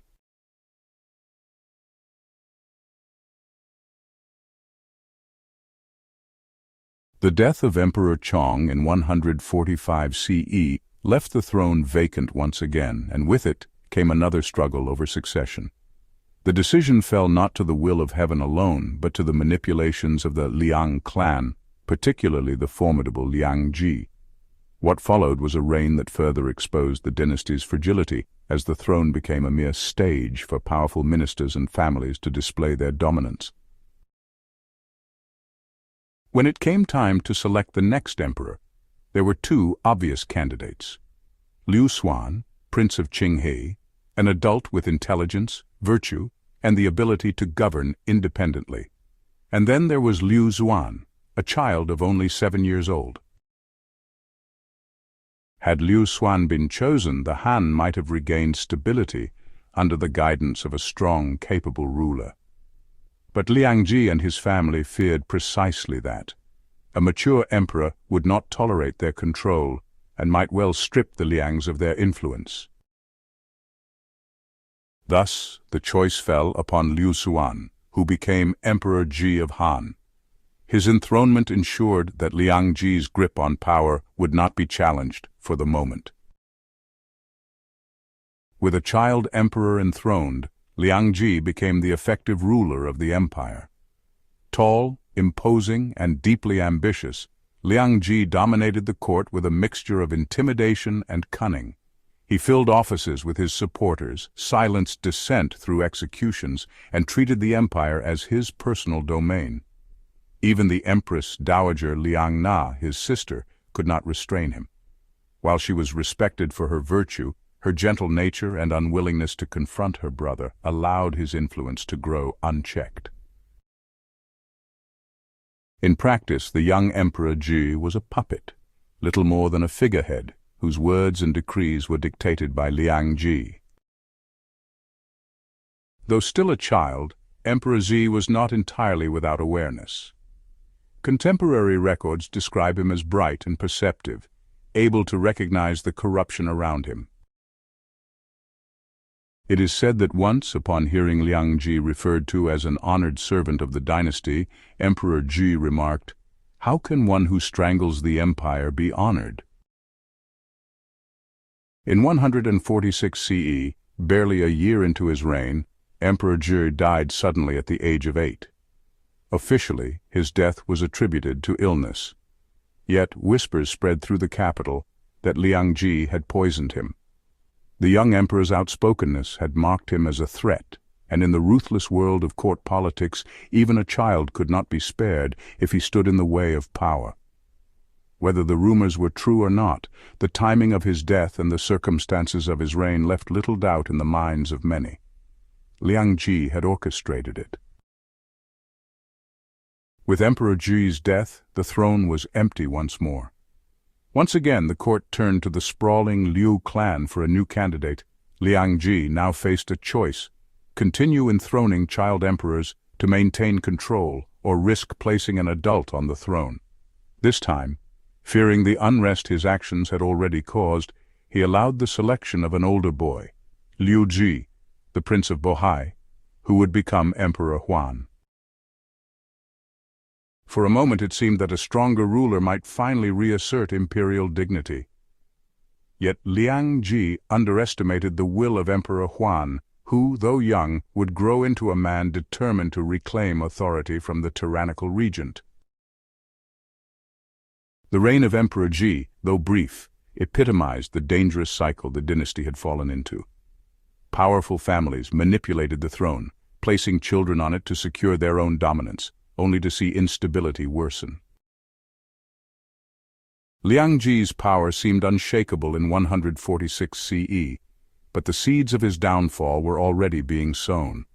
For every courtier silenced, resentment festered in secret. For every peasant left hungry, anger built in the countryside. And for every emperor sacrificed to his ambition, heaven's displeasure seemed ever clearer. The dynasty teetered forward, carried not by strength but by the ruthless calculations of men like Liang Ji.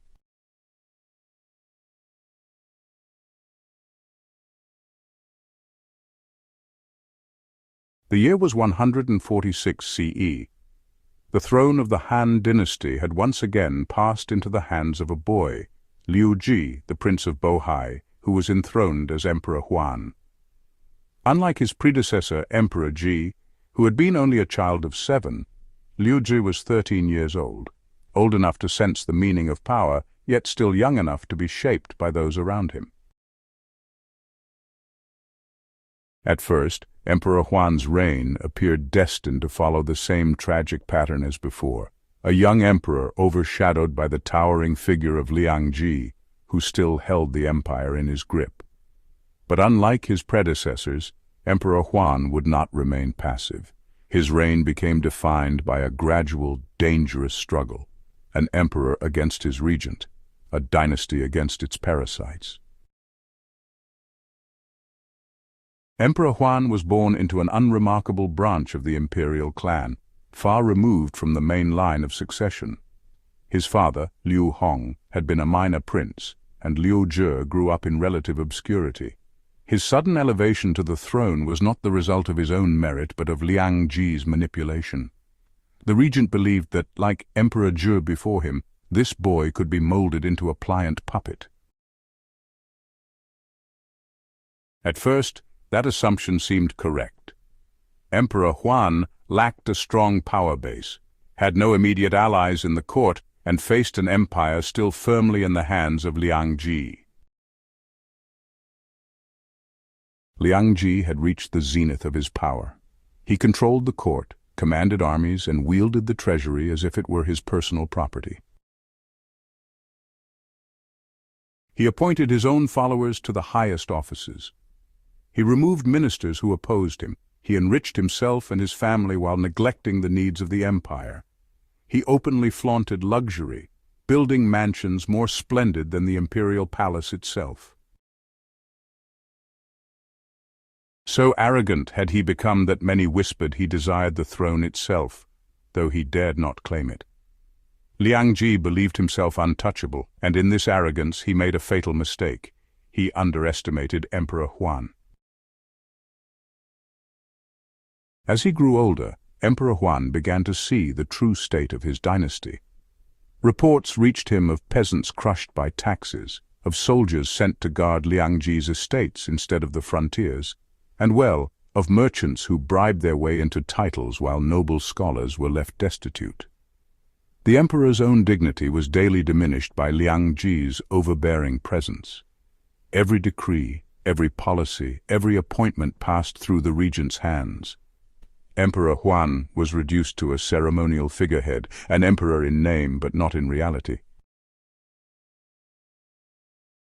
Yet unlike Emperor Zhi, who had voiced his outrage too soon, Emperor Huan chose patience. He bowed outwardly to Liangji's authority, but quietly he began seeking allies. Among the court officials, there were those who despised Liangji's corruption. They were few and fearful, but their resentment created opportunities. Emperor Huan began to cultivate secret ties with them, listening carefully to their counsel and building trust. Outside the palace, the discontent of the people also grew. Natural disasters, food shortages, and the injustices of Liangji's governance stirred murmurs of heaven's anger. For the first time in years, there was a sense that the dynasty's mandate might be reclaimed, if only the emperor could find the strength to act. A pivotal ally came in the form of Deng Mengnu, a young woman who would later become Empress Deng Mengnu.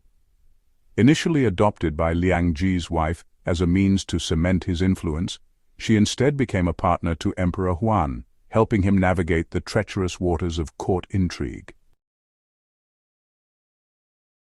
By 159 CE, Emperor Huan was no longer a boy but a grown man, 26 years old. His patience had been rewarded. He had gathered enough allies to attempt the impossible, the removal of Liangji. The opportunity came suddenly. Liangji, bloated with arrogance, had grown careless. He insulted officials openly, seized land at will, and even threatened the emperor's attendants. His tyranny had reached such extremes that the court itself began to fracture, with murmurs that his fall was inevitable. Emperor Huan struck with precision. He secretly summoned trusted generals and officials, laying out his plan: seal the palace gates, preventing Liangji's soldiers from interfering; issue an imperial edict declaring Liangji guilty of treasonous conduct; seize Liangji's household, stripping him of wealth and power in a single stroke. When the moment came, the emperor's command was swift and decisive. Liangji and his wife were surrounded. Rather than face trial, Liangji chose to commit suicide, bringing an end to the most powerful regent the dynasty had ever known.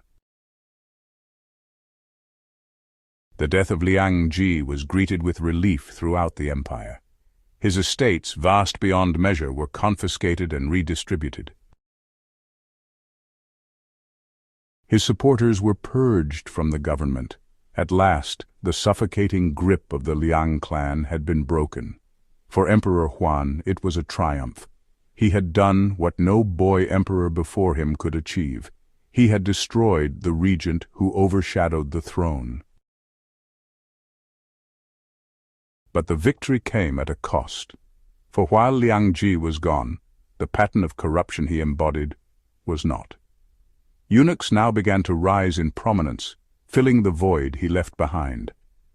And though the emperor had reclaimed his authority, the dynasty itself continued to weaken under the weight of internal decay.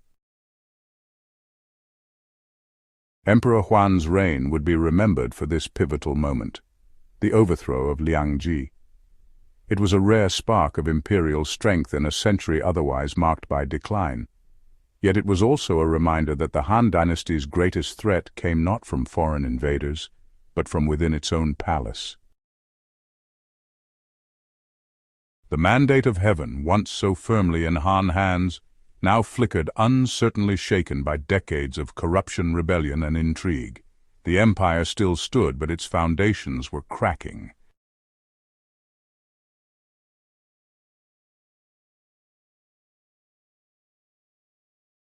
The fall of Liangji in 159 CE was a thunderclap that echoed through the Han Empire.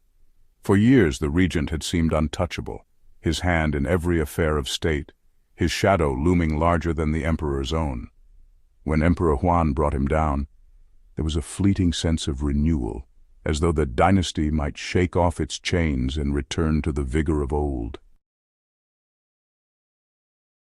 Eunuchs had always served in the Han palace, attending emperors, concubines, and imperial princes. They were trusted precisely because they were seen as harmless, men without families, without heirs, without the ambition to found clans.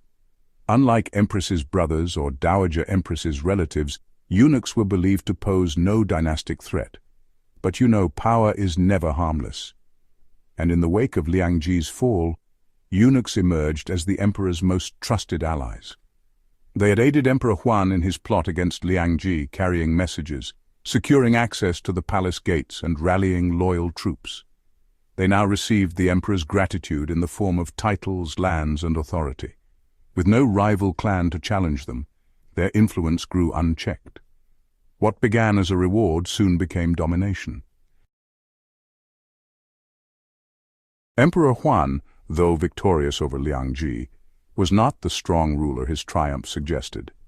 His reign had begun under shadow, and years of manipulation had left him cautious, mistrustful, and reliant on those closest to him. The eunuchs, flattering, loyal to his person, and free from clan rivalries, seemed to him the safest allies. Gradually he entrusted them with matters far beyond their traditional duties. They became guardians of imperial decrees, advisors in policy, judges of character, deciding who might rise or fall in government. By relying on them, Emperor Huan thought he was securing his own authority. In reality, he was planting the seeds of a new tyranny. The court changed swiftly. Where once ministers debated policy with candor, now they hesitated, fearful of eunuchs whispering in the emperor's ear. Where once advancement came by merit or noble lineage, now it flowed through the hidden channels of palace service. A new dynamic emerged. Officials who opposed the eunuchs found themselves demoted, exiled, or even executed. Officials who courted eunuch favor prospered, no matter their competence. The true work of governance, the care of the empire, suffered, while the struggle for influence consumed the palace. Eunuchs, once mere servants, now held the levers of empire. For the people of Han China, the shift of power in the palace was not a distant curiosity. It was a living burden. Taxes rose, not for defense or relief, but to fund the luxuries of eunuchs and their allies. Bribery became the true path to office, shutting out honest scholars. Provincial governors, appointed for their loyalty rather than ability, exploited their posts for personal gain. The countryside groaned under the weight of corruption. Farmers lost land to wealthy landlords. Banditry increased. Local rebellions flared, though most were crushed swiftly. Each uprising, however, was a signal. The people were losing faith. What made the eunuchs' power most dangerous was their ability to shape perception. They controlled access to the emperor, deciding whose petitions he read, whose voice he heard, and whose accusations reached his ears. In effect, they became the empire's gatekeepers. Ministers who resisted this tide found themselves painted as traitors or rebels. Families of honest officials were ruined. A climate of suspicion spread through the bureaucracy, stifling any attempt at reform. This was not the bold tyranny of Liang Ji, visible and hated. It was subtler, more insidious, woven into the very fabric of governance. As years passed, Emperor Huan himself grew weary. His reign had begun in youthful defiance, but by middle age he turned increasingly toward indulgence. Surrounded by luxury, he allowed the eunuchs to shoulder the burdens of governance. His name remained on decrees, but his hand was absent from policy. His legacy, once brightened by the overthrow of Liang Ji, dimmed as his empire slipped deeper into decline. When Emperor Huan died in 168 CE, he left no son. The dynasty, once again, was forced into succession by adoption, setting the stage for renewed turmoil. The eunuch's ascent during Emperor Huan's reign marked a turning point in Han history. Unlike the fleeting power of regent families, eunuch power would persist for generations. They had woven themselves into the heart of imperial authority, inseparable from the throne itself. But their rise came with a heavy cost, the alienation of the scholar-official class. These Confucian-trained men, guardians of tradition and morality, now saw themselves excluded and insulted by palace corruption. Their resentment would soon erupt in what history remembers as the disasters of the partisan prohibitions, a bitter conflict between scholar officials and eunuchs that would push the dynasty closer to collapse.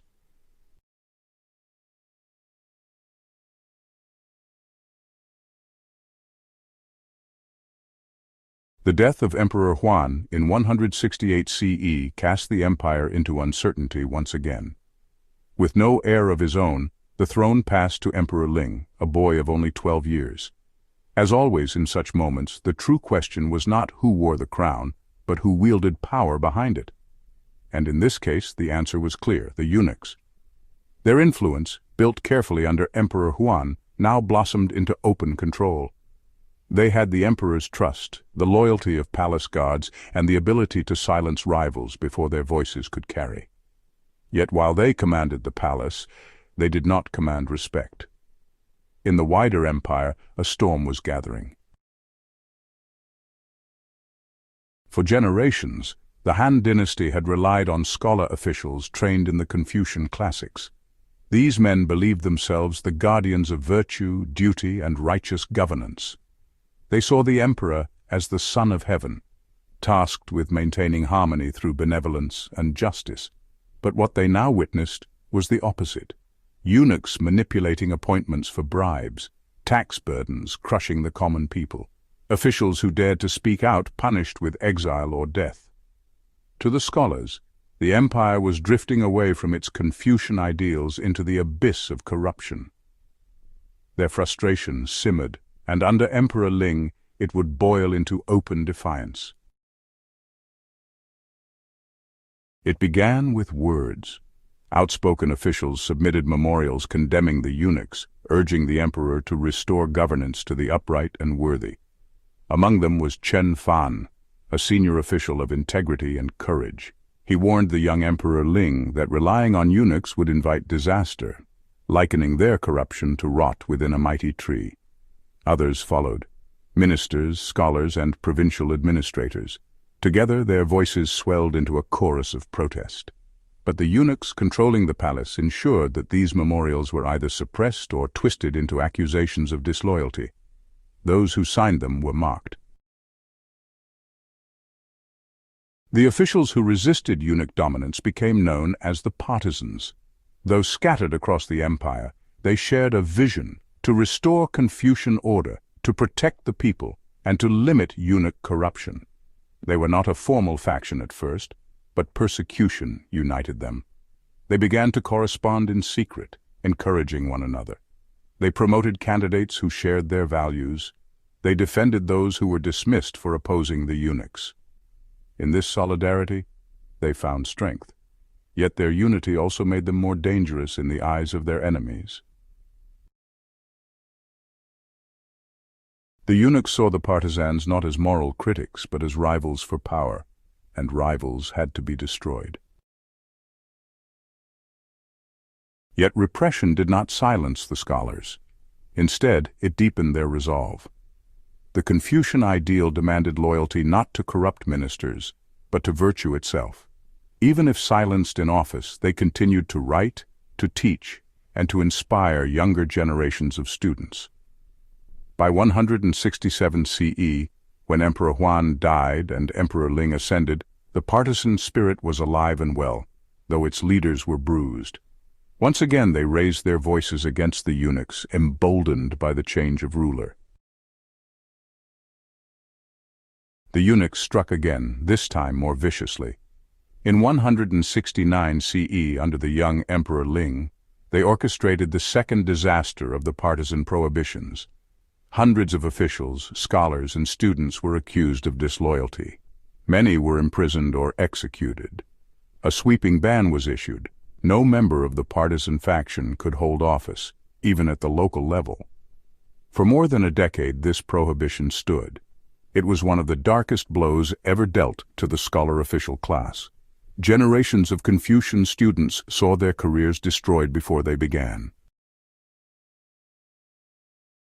The consequences were profound.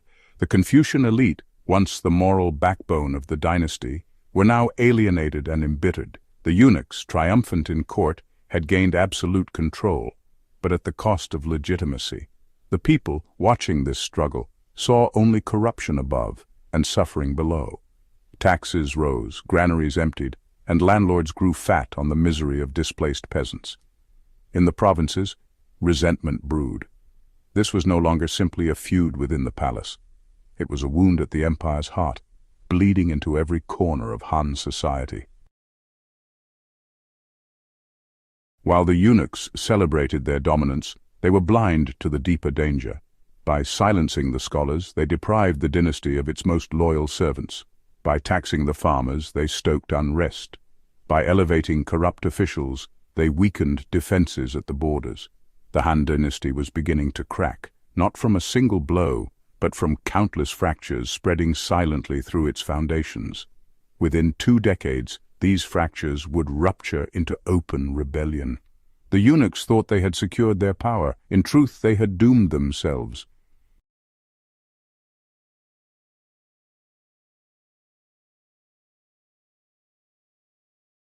When Emperor Ling came to the throne in 168 CE, he was a child of 12, impressionable and vulnerable. Over the years, instead of growing into a wise ruler, he was molded by the men who surrounded him, men who sought not the empire's prosperity, but their own enrichment. Under his reign, the Han Dynasty sank further into decay, earning the period its reputation as a golden age of corruption. Emperor Ling was not unintelligent nor entirely apathetic, but his upbringing within the palace left him ill-prepared for governance. Denied contact with upright ministers, surrounded instead by sycophants, eunuchs, and schemers, he grew accustomed to indulgence. He craved luxury. He adored the trappings of royalty, gold, jewels, music, concubines, feasts, and cared little for the burdens of rule. For every ounce of attention he gave to statecraft, he gave a pound to entertainment. To fund this extravagance, the empire itself would pay the price. One of the most infamous policies of Emperor Ling's reign was the sale of government offices. In earlier Han times, offices were awarded on the basis of recommendation, reputation, and Confucian study. By Ling's era, this system had eroded. Now, with eunuchs whispering in the emperor's ear, a man's worth was measured not in virtue, but in coin. Provincial governorships, military commands, and court titles were openly sold. Wealthy merchants and landlords bought positions regardless of ability. Even posts in the imperial secretariat could be purchased. This flood of unqualified officials destabilized administration across the empire. Greedy men, eager to recoup their investment, plundered the people with heavier taxes and harsher exactions. Justice became a commodity. Law bent to the highest bidder. The eunuchs, already dominant in palace politics, reached their zenith under Emperor Ling. They controlled access to the throne, manipulated imperial edicts, and grew fabulously wealthy through bribery. By the 170s CE, the most powerful among them, known as the 10 Attendants, were effectively rulers in all but name. They commanded the imperial guards. They influenced appointments and removals at will. They built private estates and armies of retainers. Even the emperor, though indulgent in their company, was sometimes uneasy at their power.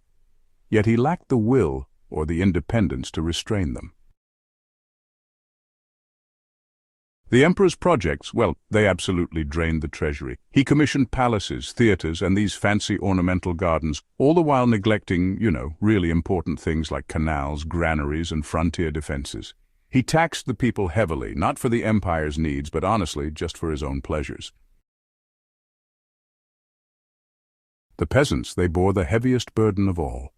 They worked the land endlessly, yet saw their harvests just swallowed up by taxes, rents, and conscription. Floods and famines struck in the Yellow River Basin, leaving whole villages absolutely destitute. Still, officials kept demanding payments, growing rich while the farmers, well, they starved. The misery of the people, ignored by the palace, was festering into rage. The partisan prohibitions remained in effect. For more than a decade, scholars and Confucian officials were excluded from government. This meant that even as corruption spread unchecked, the one class most committed to reform, the literati, was silenced. Many retreated into private teaching, forming circles of students who quietly absorbed their grievances. In the shadows, they cultivated an intellectual resistance, their words carrying a subversive weight. The dynasty had lost the mandate of heaven. The concept of the mandate of heaven was central to Chinese political thought. It held that heaven granted a dynasty the right to rule only so long as it governed with virtue. Natural disasters, famines, and rebellions were seen as signs that the mandate was being withdrawn. By Emperor Ling's reign, such signs abounded. Floods devastated the Yellow River Basin. Locust plagues destroyed crops. Earthquakes shook the land. Starvation spread among the people. The scholars whispered, these were not accidents, but omens. Heaven itself was warning that the Han had fallen from the path of virtue. As despair grew, new religious movements gained traction among the suffering masses. Charismatic healers and visionaries promised relief not from the state, but from divine intervention. Most influential among them was Zhang Jue, a mystic who preached faith in the way of great peace. He taught that through chants, healing rituals, and devotion, the people could be delivered from suffering. His message spread like wildfire through the countryside, attracting tens of thousands of followers, poor peasants, disillusioned farmers, and all those betrayed by the corrupt state. Though Zhang Jue's movement was still quiet in Emperor Ling's early reign, its roots dug deep. In time, it would erupt into one of the greatest rebellions in Chinese history. Meanwhile, Emperor Ling remained insulated within the palace, shielded from reality by the eunuchs. Reports of famine or unrest were dismissed, delayed, or softened. He preferred not to be troubled with such grim matters. Instead, he delighted in pageantry, in the company of favorites, and in the luxury that office sales and taxes provided. The empire seemed stable enough from his vantage point, a mirage of calm projected by eunuch control. But beyond the palace walls, the foundation was rotting. By the close of Emperor Ling's second decade on the throne, the Han Empire was teetering. At court, eunuchs reigned supreme, and honest officials were silenced. In the provinces, corruption, famine, and disasters ruined the people. Among the scholars, resentment festered in secret, their faith in the dynasty broken. Among the peasants, despair was giving way to hope, not in the emperor, but in prophets promising a new age. The dynasty still stood, but only just. The storm that would shatter it had already formed on the horizon.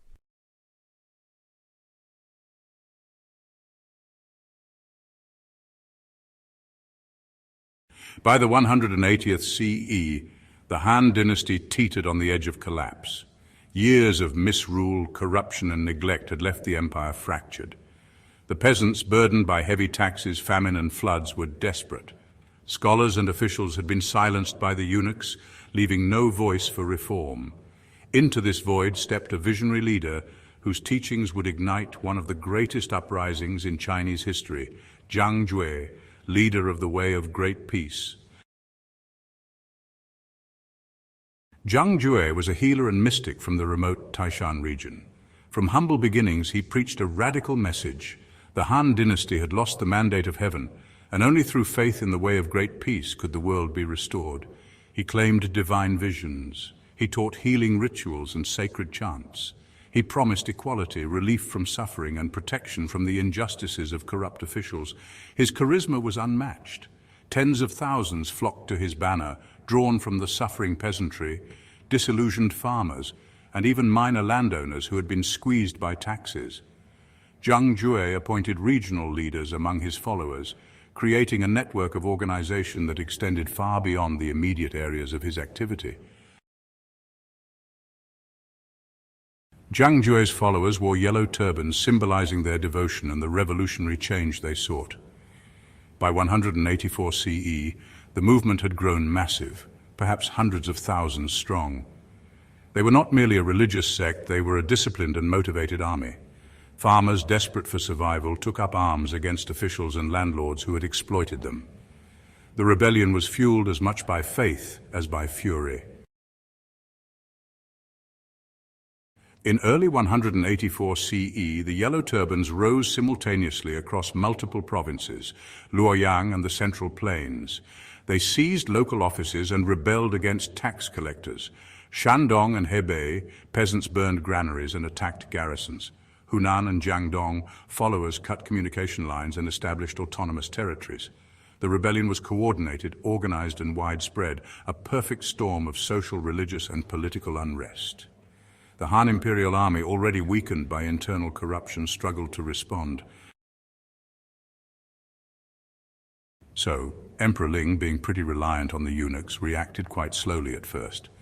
Initially, he just deferred to his palace favorites, who, honestly, really underestimated the threat. When they finally did act, their efforts were held back by incompetent generals, most of whom had only gotten their positions through bribery. There was also this big delay in mobilization, since local officials were mainly looking out for themselves. And well, the army itself was riddled with corruption, with soldiers often choosing to sell their supplies rather than actually fight. Despite all these obstacles, the imperial government did eventually start pulling together larger armies to confront the rebels. But by then, the Yellow Turbans had already shown that the dynasty's grip on the countryside was slipping. Zhang Jue, who folks called the Great Teacher, divided his forces into three main groups, each one led by either his brothers or his most trusted lieutenants. Zhang Bao was in charge of the eastern armies, while Zhang Liang led the western contingents. Zhang Jue himself handled operations from the center, using a mix of religious inspiration and, some pretty clever strategy. The rebels moved fast, spreading chaos, capturing towns, and just tearing down local authority wherever they went. Even in places where they lost battles, their movement still managed to inspire fresh uprisings. It was a rebellion that just kept feeding on its own momentum and belief. The Yellow Turban Rebellion was not a single battle, it was a wave. Provinces that had long enjoyed relative peace now erupted into violence. Roads were blocked, markets burned, and local officials fled or were executed. The north along the Yellow River was particularly hard hit. Floods and famine had already weakened communities, making them fertile ground for revolt. In the south, the rebels found it easier to move through lightly policed territories, inspiring further unrest. The empire, once centralized and controlled, appeared to fracture like clay under pressure. By late 184 CE, Han generals had begun to mobilize. Experienced commanders like He Jin and Lu Ji led campaigns to suppress the rebellion. The fighting was brutal.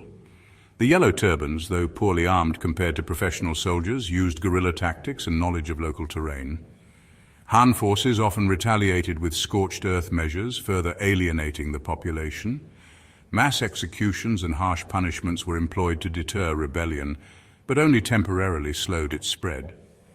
The conflict became a war of attrition, a draining battle that sapped the empire's strength for years to come. Zhang Jue, despite his organizational brilliance, was ultimately defeated in 184 CE by imperial forces. Reports claim he died from illness or battle wounds. Other accounts suggest betrayal from within. His brothers, Zhang Bao and Zhang Liang, continued resistance for a time, but without their charismatic leader, the movement's cohesion faltered. Even so, the rebellion had achieved its purpose. It exposed the deep rot within the Han government, weakened imperial authority and inspired decades of further uprisings. The Yellow Turban Rebellion marked the beginning of the end for the Han Dynasty. While Emperor Ling and his eunuchs survived the immediate crisis, the revolt revealed the empire's dependence on corrupt officials and eunuchs, the alienation of the scholar official class, the desperation of the peasantry now willing to rise in mass revolt. Though the rebellion was suppressed, its spirit lingered. The dynasty's resources were exhausted, armies were weakened, and the central authority had lost the unquestioned legitimacy it once enjoyed. The Han Dynasty, which had stood for centuries, was now a fragile vessel, battered from within, awaiting the storms that would finally tear it apart.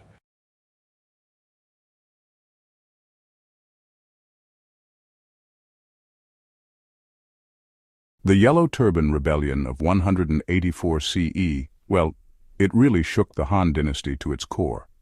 Though Emperor Ling's forces did eventually suppress the revolt, the whole uprising revealed vulnerabilities that just couldn't be repaired.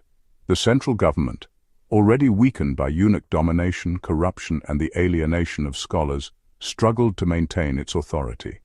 In the aftermath, the empire started its descent into fragmentation and warlordism, a prelude to centuries of civil strife. During the rebellion, the Han government had to rely heavily on provincial generals to quell uprisings. These men, who were originally loyal to the emperor, found themselves granted armies and authority far beyond their usual mandates. Cao Cao, who started out as a minor official, began his ascent by suppressing Yellow Turban uprisings in central China. Liu Bei, later known as a founder of a rival kingdom, gained experience and followers during these campaigns. Sun Jian and other regional commanders built private militias, becoming increasingly independent from the central court. These generals were pragmatic and ruthless, understanding that really power lay in control of armed forces, not in imperial decrees. Emperor Ling, still under the influence of eunuchs, just lacked the strength or vision to rein in these generals.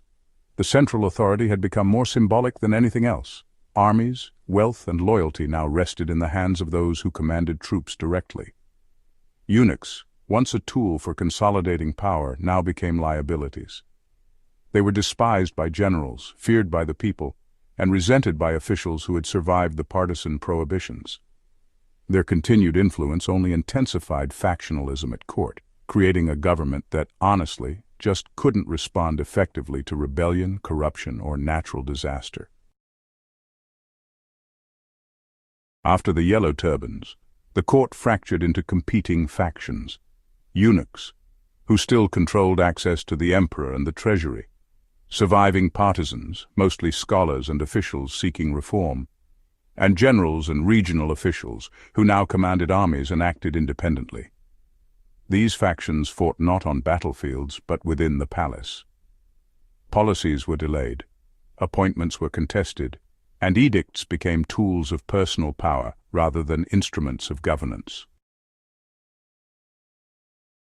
The empire's instability allowed regional elites to exploit their local populations. Governors and military commanders collected excessive taxes to fund personal armies. They confiscated land under the pretext of maintaining order, and they suppressed dissent with violence, often indistinguishable from the rebellion itself. In effect, the Han Dynasty's central authority was a shadow, while local powers operated like sovereign rulers. Emperor Ling died in 189 CE, leaving no strong heir. Once again, succession became a crisis. The young Emperor Shao, only a child, ascended the throne. This moment was a tipping point. The eunuchs tried to maintain control, fearing the loss of influence. Court officials, desperate to restore proper rule, plotted to remove them. Regional generals saw opportunity, moving to expand their personal power. In the resulting chaos, palace coups and assassinations became, almost commonplace. The death of Emperor Ling marked not just the end of a reign, but really the point at which the Han Dynasty could no longer govern effectively. By the time Emperor Shao took the throne, the empire had fractured. The central government could command little more than the capital region. Regional warlords controlled provinces as de facto kings. Peasant unrest persisted, fueled by decades of famine, corruption, and war. The collapse was not sudden, but honestly, inevitable. Generals carved territories for themselves, creating rival power bases. Ambitious men like Dong Zhuo, Cao Tao, and Liu Bei would soon exploit this instability, sparking decades of civil war that would culminate in the famous Three Kingdoms period. The Han Dynasty's fall was the product of cumulative failures. Years of eunuch manipulation hollowed out the court. Repeated persecution of Confucian scholars weakened moral governance. The sale of offices and corruption drained the treasury and alienated the populace. Peasant rebellions, beginning with the Yellow Turbans, exposed the cracks in imperial control. By Emperor Ling's death, the dynasty was no longer a cohesive state, but a fractured collection of territories ruled by self-interested elites.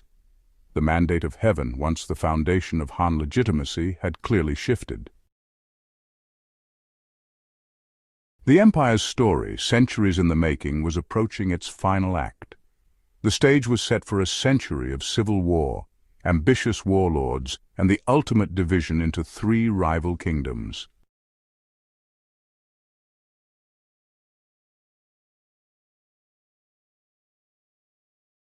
The final years of the Han Dynasty were marked by chaos, betrayal, and the rise of men who wielded power not by birthright, but by the sword. Emperor Shao, the child successor of Emperor Ling, inherited an empire teetering on the edge of collapse. What remained of imperial authority was fractured between eunuchs, officials, and increasingly independent generals. Emperor Shao, barely a boy, was ill-equipped to govern. The eunuchs, fearful of losing influence, tightened their grip, controlling access to the throne and dictating policy. Court officials, many still scarred by the partisan prohibitions, sought to check their power but found themselves powerless against the eunuchs' entrenched networks. The emperor himself became a pawn in a deadly game of palace politics. Decisions were made for him, sometimes by those sworn to protect him, and sometimes by those who plotted his removal. Amid the court's instability, one man seized the opportunity to dominate the capital, Dong Zhuo, a warlord with ambition, ruthlessness, and military skill. His actions demonstrated a bitter truth. The emperor was no longer the center of authority. The throne had become a tool for whoever commanded armies and influence. With Dong Zhuo in control, the Han Dynasty's central authority, well, it just disintegrated. Provinces acted independently, often ignoring imperial edicts. Warlords consolidated territories, raised private armies, and acted as kings rather than governors. Banditry and local rebellions, which had been suppressed for so long, re-emerged across the countryside. The central government, once a mighty institution, had become a hollow shell. The mandate of heaven, though still invoked in imperial rhetoric, had lost its force. The people no longer feared or revered the emperor, they feared the men who actually ruled. Dong Zhuo's rise provoked resistance within the capital. Officials loyal to the dynasty plotted his assassination. Former partisans and Confucian scholars, still committed to moral governance, joined forces with military leaders to oppose him. A coalition of generals and officials launched the coalition against Dong Zhuo, a desperate attempt to restore imperial authority. The struggle plunged the capital into open conflict. Streets ran with blood. Officials were executed or exiled, and the eunuchs, once dominant, found themselves either allied with or crushed by competing factions. Throughout this chaos, the emperor remained largely powerless. Dong Zhuo moved Emperor Shao from the capital to secure his own position. Imperial decrees were issued in the emperor's name, but really, they just reflected Dong Zhuo's will. The emperor's legitimacy was used as a weapon in the civil war, while he himself was trapped, unable to act. The court had become a theater of manipulation, Battles were fought, generals schemed, and the people suffered, but the emperor could not intervene. The dynasty's authority had eroded to a shadow. As central authority weakened, the empire fractured. Regional warlords established semi-independent territories, often with their own armies and bureaucracies. Loyalties shifted constantly, with generals switching allegiances to maximize advantage. Former rebels, like remnants of the Yellow Turban movement, merged with local militias, creating new centers of unrest. Han China, once unified and centralized, now resembled a patchwork of competing domains. The emperor's name was invoked, but the Han Dynasty as a governing entity no longer existed in practice. By the 190s CE, Dongzhuo had been assassinated, but his removal only intensified the power struggle among warlords. Figures such as Cao Cao, Liu Bei, and Sun Jian began consolidating control over key territories. The emperor became a symbol to be manipulated rather than a ruler. Rebellions, factional battles, and assassinations became the norm. The Han Dynasty lingered in name, but in reality the empire had fragmented. The stage was set for the Three Kingdoms era, a century-long period of civil war, ambition, and the rise of legendary generals who would shape Chinese history. The Han Dynasty, which had stood for over 4 centuries, fell not to foreign invasion but to internal decay. Corruption of eunuchs and officials, alienation of Confucian scholars, overburdened peasantry and widespread rebellions, and the rise of regional warlords and militarized elites. All of these played their part. By the final years, the emperor's authority was reduced to little more than a ceremonial role. The mandate of heaven had passed, not extinguished, but transferred in practice to those who wielded armies and influence. The collapse of Han China was complete. A dynasty that had unified the empire, codified governance, and expanded its influence had disintegrated into chaos, leaving a fractured land where warlords, rebels, and ambitious generals ruled the fate of millions.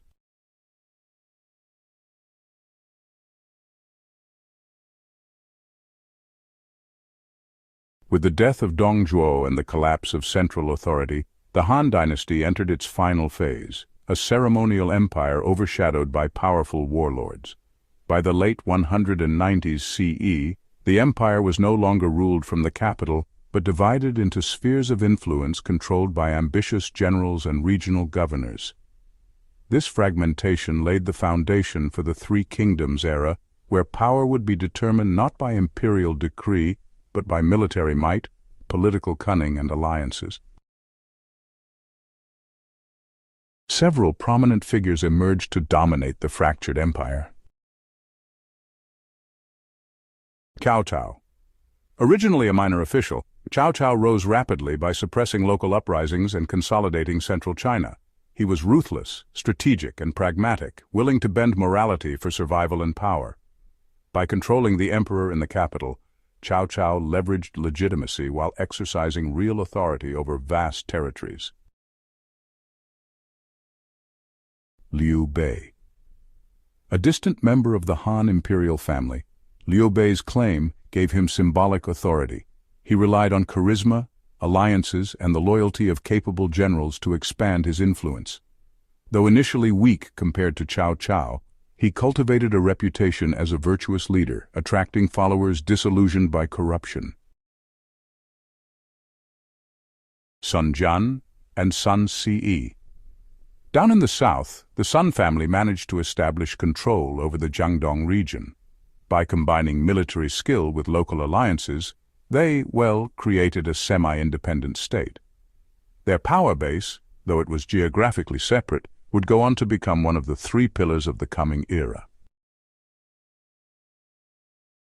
Each warlord, controlled territory, armies, and resources independently. The emperor, now just a figurehead, didn't have any real power, but was used as a tool of legitimacy. The Han emperor stayed on as the nominal head of the empire, but honestly, real authority had shifted elsewhere. Military governors acted on their own, ignoring imperial commands. Decisions made in the capital mostly reflected the interests of whoever happened to control the emperor at the time. Imperial decrees, more often than not, were just ceremonial, rubber-stamping actions that the warlords had already taken. This separation between titular authority and actual power was honestly unprecedented. The Han Dynasty existed in name only. The empire was governed by force rather than law. China's fractured landscape resembled a chessboard of competing warlords. Northern China was dominated by Cao Cao, who controlled the Central Plains and the grain-rich Yellow River Basin. Southwestern territories were contested among smaller generals, with Liu Bei gradually expanding influence through alliances and military campaigns. The southeastern and southern regions fell under the control of Sun Jian and later Sun Ce, who secured the Yangtze River corridor. Each faction sought both territorial expansion and the symbolic authority of the emperor. Alliances were fragile, betrayals common, and battles, well, they were frequent. The Yellow Turban Rebellion and other uprisings had not been fully suppressed. Many former rebels and local militias now allied with regional warlords, adding manpower and local knowledge to their armies. These groups were often motivated less by loyalty than by survival and opportunity. Their participation created unpredictable dynamics on the battlefield, complicating warlord campaigns. In some cases, former rebels became generals, consolidating local power under the banner of a new regime. Thus, the chaos of the late Han years continued to feed the power struggles of the emerging Three Kingdoms. By this stage, taxes were collected primarily to fund warlord armies rather than imperial projects. Provincial governors acted as independent rulers, enforcing their own laws. The eunuchs, once dominant in the palace, had been eliminated or marginalized in ongoing power struggles. Scholars and Confucian officials were sidelined, leaving administration to military men rather than moral stewards. China's governance had shifted from bureaucratic administration to feudal military control. Authority now rested in the sword rather than the decree. Despite the collapse of real power, the concept of the mandate of heaven still held symbolic importance. Warlords claimed legitimacy by aligning with the emperor or imperial lineage. Propaganda and moral posturing were used to justify military campaigns. Religious movements and local cults exploited this chaos, claiming divine sanction for resistance or conquest. The old dynasty persisted as a moral symbol, even as practical control passed into the hands of generals. Despite the collapse of real power, the concept of the mandate of heaven still held symbolic importance. Warlords claimed legitimacy by aligning with the emperor or imperial lineage. Propaganda and moral posturing were used to justify military campaigns. Religious movements and local cults exploited this chaos, claiming divine sanction for resistance or conquest. The old dynasty persisted as a moral symbol even as practical control passed into the hands of generals.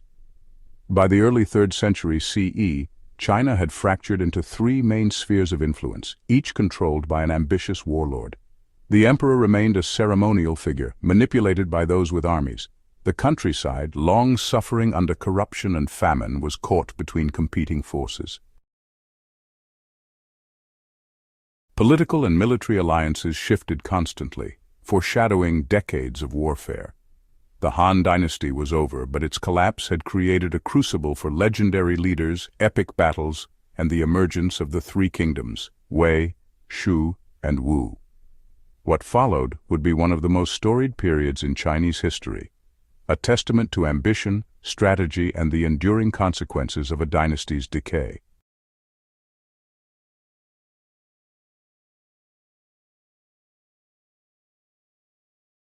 By the early 200 SCE, the mess that followed the fall of the Han Dynasty had settled into three main areas of power. The old empire, once run by emperors and a central government, had broken into rival kingdoms. Each was led by strong warlords who said they had the right to rule because of their military power and clever partnerships. The stage was now set for the time that would become famous in Chinese history as the Three Kingdoms. Cao Wei, the northern powerhouse. Cao Cao, after taking control of northern China, became the creator of the kingdom that would later be called Wei. His main base was in the Central Plains and the Yellow River Basin, areas rich in grain and very important for controlling China's heartland. Cao Cao kept the Han Emperor as a puppet, issuing orders in his name to make his rule seem official. Underneath this show, Cao Cao made changes to the government, collected taxes in a central way, and made his army more professional to make sure people were loyal and things ran smoothly. Cao Cao's power was complete. Even though he was supposedly under the Han Dynasty, he really ruled as the boss. His dream was to have one empire under his command, and every military fight he had was meant to bring northern and central China under his control. In the southwest, Liu Bei, a distant relative of the Han imperial family, built a kingdom based on loyalty, goodness, and smart partnerships. This kingdom would later be called Shu. Liu Bei presented himself as someone protecting the Han legacy, using old ideas about good behavior and moral rightness. His main base was in Sichuan and the areas around it, which were easy to defend and could support themselves economically. He surrounded himself with smart advisors, especially Zhuge Liang, whose brilliant plans allowed Shu to do well even though it had fewer people and resources. Shu Han's strength came from the loyalty of its people and generals. While not as many in number as Wei, it earned respect through skill, talking things out, and moral authority, presenting itself as the true heir of Han goodness. In the southeast, the Sun family, first Sun Jian, and later his son Sun Ce and brother Sun Quan, took control of the Yangtze River region. This kingdom became Wu. Wu's land was easy to defend, surrounded by rivers and mountains, and had lots of farms. The Sun family built a well-trained army and navy, using the waterways for both protection and moving around. Wu stayed somewhat separate from the northern and southwestern powers, balancing talking things out with being ready for war. The kingdom of Wu did well because of its good location, strong local government, and powerful navy. Its rulers were practical and loyal to local important people, keeping things stable inside while showing strength outside. Even as these kingdoms gained power, the Han Emperor, well, he stayed a symbol. The emperor's title, you see, gave warlords the right to rule, letting them justify their fights and make friends. Warlords issued orders in the emperor's name, keeping a connection to the old dynasty. The emperor's presence was a reminder that power could be claimed in the name of heaven, even as the real ruling shifted to military leaders. So the emperor's job changed from ruler to a symbol, serving as a ceremonial anchor for a nation that was frankly divided. Each kingdom made its own government and military systems to fit its needs. Wei, for example, had a central government, made its armies professional, and put in strict laws and tax rules. On the other hand, Shu relied on strong personal loyalty, let local areas rule themselves in newly taken lands, and, well, use smart talking. Wu used its geography, river travel, and local government balancing freedom with strong military oversight. These differences in how things were set up would shape the nature and plans of each kingdom in the fights to come. The main thing about the Three Kingdoms period was that, well, military control meant you had the right to rule. Warlords needed armies not only to conquer, but, also to stop rivals from within. Partnerships were often short-lived, weak, and really depended on how strong each group was compared to the others. Battles were key in deciding land borders' influence, and honestly, even if whole family claims would survive. In this time, clever plans, smart moves, and force were the real deciders of power. By the 210 SCE, northern China was controlled by Cao Cao's Wei, holding the heart of the old Han Empire. Southwestern China was under Liu Bei's Shu, claiming moral and imperial right. Southeastern China was ruled by Sun Quan's Wu, safe and well defended along the Yangtze. The old Han Dynasty was just a ceremonial leftover. What remained was a three-way fight for control, marked by changing partnerships, huge battles, and famous generals. The Three Kingdoms era had begun, setting the stage for one of the most celebrated and wild times in Chinese history. 100 years of war, strategy, and ambition that would be remembered for generations.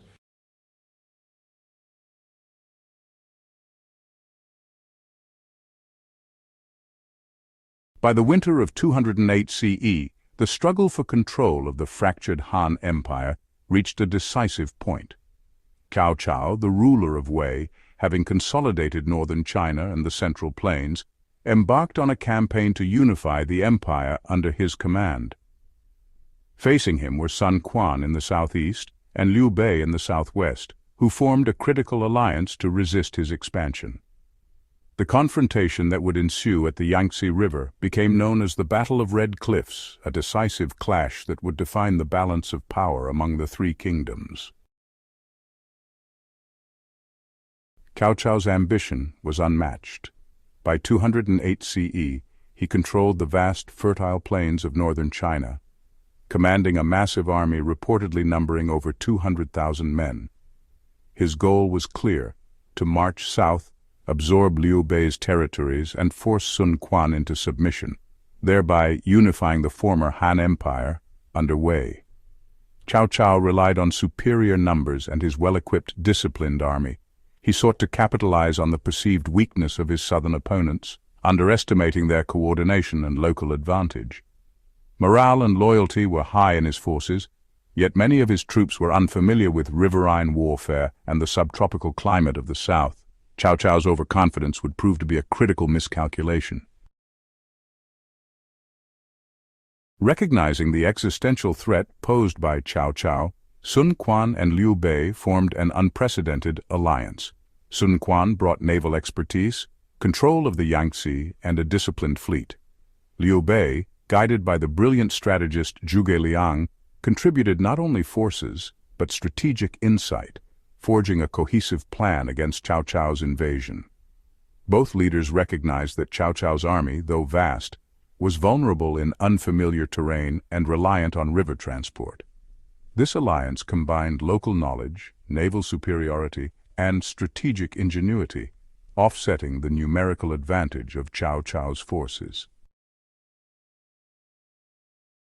The Allied forces prepared meticulously. Fireships and incendiary tactics were developed to exploit Cao Cao's tightly packed fleet along the Yangtze. Zhuge Liang reportedly used psychological strategy to boost Allied morale and sow fear within Cao Cao's ranks. The alliance coordinated logistics, fortifications, and scouting to maximize the advantages of terrain and local support.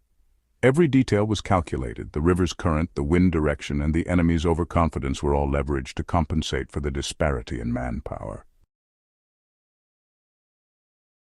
The confrontation began in late autumn, with Cao Cao's forces advancing along the Yangtze. Initial skirmishes tested both sides, revealing weaknesses in Cao Cao's supply lines and troop morale. The Allied forces launched a coordinated attack using fireships, sending flaming vessels into the enemy fleet. The tightly packed Wei ships, chained together for stability, became a devastating target. Fire spread rapidly, consuming ships and sowing chaos among the ranks. The combination of strategy, environment, and morale turned the tide.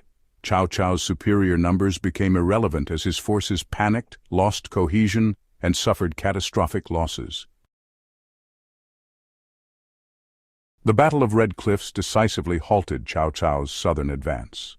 His army, though not entirely destroyed, was severely weakened, forced to retreat northward.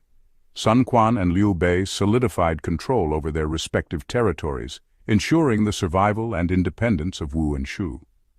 Cao Cao retained dominance in the north, but his dream of unifying China under Wei was thwarted. This battle established the tripartite balance that would define the Three Kingdoms era: Wei in the north, strong and centralized; Shu in the southwest, morally and strategically resilient; Wu in the southeast, geographically secure and militarily formidable. The Battle of Red Cliffs demonstrated critical lessons of the era. Numbers alone do not guarantee victory. Strategy, morale, and environment are decisive. Alliances can check even the most powerful forces, providing leverage against overwhelming opponents. The battle established a century-long stalemate, where no kingdom could easily dominate the others, ensuring decades of political intrigue, war, and shifting alliances. Red Cliffs became legendary not just for its scale, but for its demonstration of strategic brilliance, cooperation, and the interplay of luck and preparation in warfare. After Red Cliffs, Wei consolidated its northern power, but remained unable to conquer the south. Shu expanded under Liu Bei, preparing for campaigns in the Central Plains. Wu maintained security along the Yangtze, projecting influence and defending its territories. The Three Kingdoms era entered a phase of stalemate and maneuver, where diplomacy, deception, and intermittent battles defined the centuries-long struggle. The former Han Empire, though long fallen, had given birth to a new age of legendary leaders, enduring battles and the emergence of strategic and political legacies that would be studied for centuries.